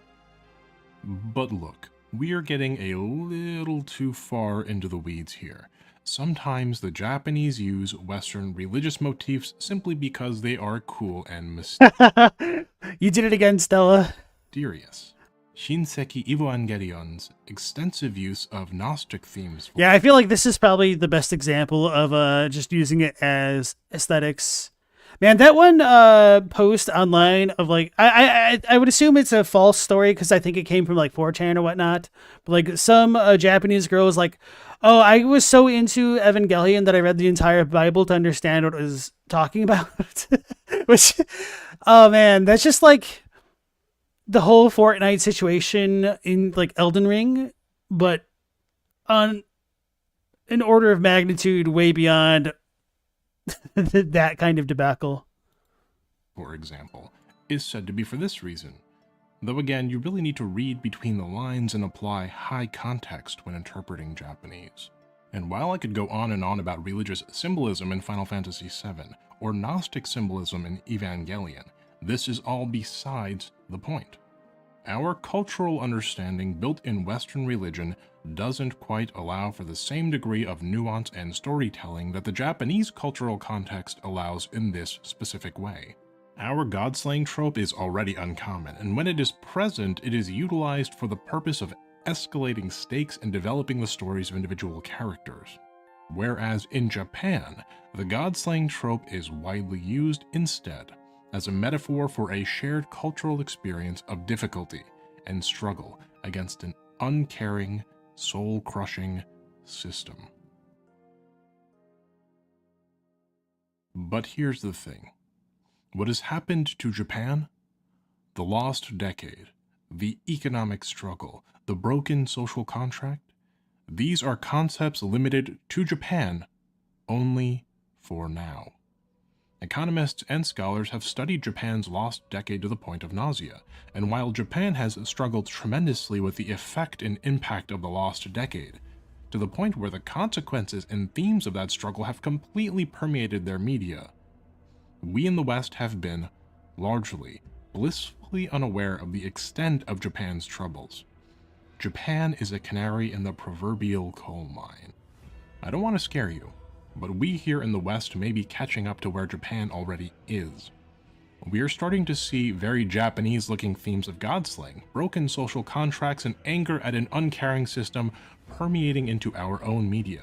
And the reason for this is because we're starting to see the same problems in our societies that the Japanese have seen in theirs for 20 years already. A broken social contract. The elderly never received what they were promised, and so vote for policies that give them what they feel they've earned. The young are forced into a social contract with no payout. The promise of going to college, getting a job that pays enough for a home and children is broken. Our governments obfuscate and beat around the bush, trying to absolve themselves of responsibility while courting the vote of those who matter. The more populous elderly, who vote for that which they rightfully deserve, and who will slowly begin to outnumber the youth, as there are fewer and fewer youth due to the destruction of the social contract which supports things like birth rates or stable living. And we are already seeing signs of our own lost decade, our own lost half-century, creeping into the periphery of economics. The good and bad news about all of this is, although I do think we are in a bubble economy, and I've believed this for like a very, very long time now, the people who are responsible for the bubble economy are hell-bent on never allowing it to burst because it's in their interest to not allow it to burst. So I don't know if and or when it can or will burst, but it's probably not going to be great. I can say that much. So maybe they'll succeed at, prolonging the bubble for as long as humanly possible. Maybe they won't. Time will tell. So yeah, not to get all like whole doom and gloom on you guys, but anyway. What do you do then when change seems impossible? When the world has made your voice so small that you cannot even remember how to speak? How do you fight against that which is so massive, so Okay. Obviously, with the recent events going on, I should probably point out that this video was indeed created a year ago, June 2nd, 2023. So for the sake of posterity, if you're watching this video much further on down the lines, recently we've just had the CEO of UHC, United Health Corporation, or I can't remember the actual acronym, become assassinated by Luigi Manzioni. I don't remember the name. I'm really bad with names. And so talking about fighting against bureaucratic systems is just kind of a, pretty prescient for the time, but I think is nothing that I would have disagreed with even when this video first came out. Labyrinthine. And that's true, Scalisi. Allegedly. Yeah, it's allegedly assassinated. Or manslaughtered. Allegedly. So powerful that no one alive can completely comprehend it. How do you stand up to an institution so indomitable, with holy texts written in languages you can't understand, controlled by people whose perception of the world is completely alien and hostile to you? How do you fight a mammon machine, a hungering, thirsting, unthinking, and alien god? That which commands the stars, giving life its fullest brilliance. I know that quote. And its greatest suffering. Where do you even start? Well, you start at the beginning. You start at level 1. You build your understanding. You lend your voice to the chorus. You find your party. You join your friends. You fight together.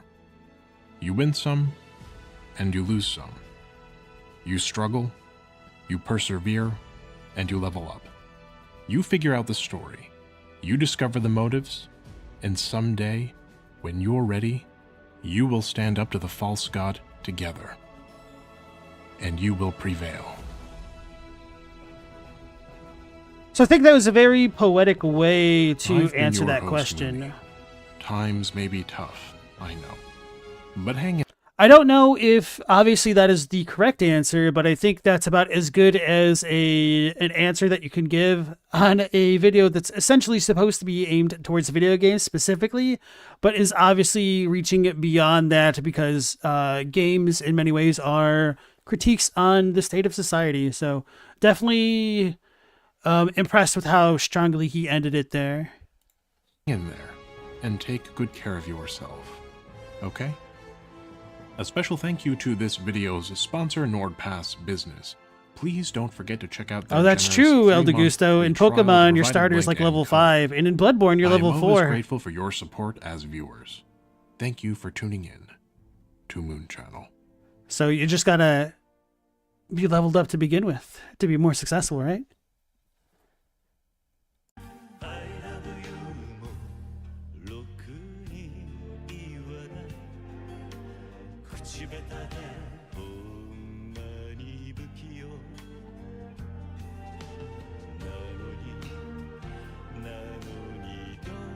All right. I'm going to go ahead and link the video to you guys for now. Going to give the Moon channel some support. Damn it, yo. Damn me, nano, yo. Anyway, yeah, this is quite a good video. I'm had this on my list for a very long time. This is one that I put on manually rather than the normal recommendations that I get, which isn't to say like it's better or anything like that, but this one had just caught my eye is what I'm saying. So it was definitely very long. I know a lot of you guys weren't a fan of the historical lesson for the first like 45 minutes of the video, but no, it's even longer actually. For the first hour.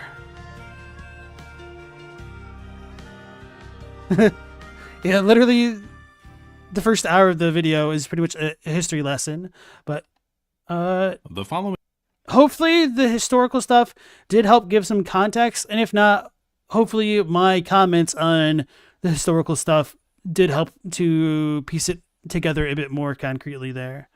Yes. As Astanek says, this was indeed very informative. Aldo Goose has been meaning to watch it as well. Cool. Arcalis, nice to see you. History lessons in your lore channel. That's how it be, yo. It's the real world lore.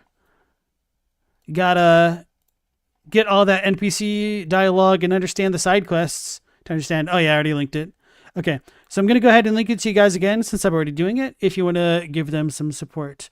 So I don't know what all else they have on the channel, so I'm just going to check it out and maybe subscribe. Why aren't there any good Christian games? Can Cake teach gamers to respect women? Why do Japanese games love Brazil? It's because there's a ton of Japanese Brazilians.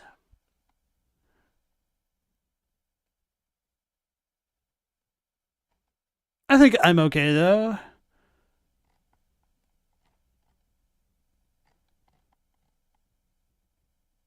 Moon was on Did You Know Gaming recently. See, that just kind of goes to show how little I look at like a bunch of content like this, I suppose. Do you know if I've heard of Silent Ellipses? But they're a pretty small Elden Ring lore channel with really neat ideas. Okay, if you guys ever do have like specific recommendations for me, I would recommend typing them into like the actual video stream comment thing, so that way I'll get a notification and I can remember to like look it up later, or by joining the Discord at the top of the chat and leaving links and whatnot in my channel feedback section, so that way I can potentially add them to my list and check them out on stream. So for the next couple streams, I'm going to look at some more videos tomorrow. Maybe we'll check out Acer Aesthetics' third video about madness. Otherwise, I might like look at a couple other lore things. I'm not sure. And on the 24th, I have some engagements that I need to take care of, so I will not be streaming on Christmas Eve. But on the 25th, Christmas Day itself, I do intend to potentially start up that Baldur's Gate 3 playthrough. And then that'll probably take a long time from what I understand of the game. And then I might check out a couple more lore videos after that fact. Maybe, Night Rain will be out then, or at least as a closed beta. We'll see. So yeah, just stand by for more stuff like that, and hopefully we'll catch you then. So we'll be going live again at the normal time of 10 p.m. Eastern Standard Time. Hopefully I will catch you on the next one. Until then, take care, stay safe. Last Protagonist out.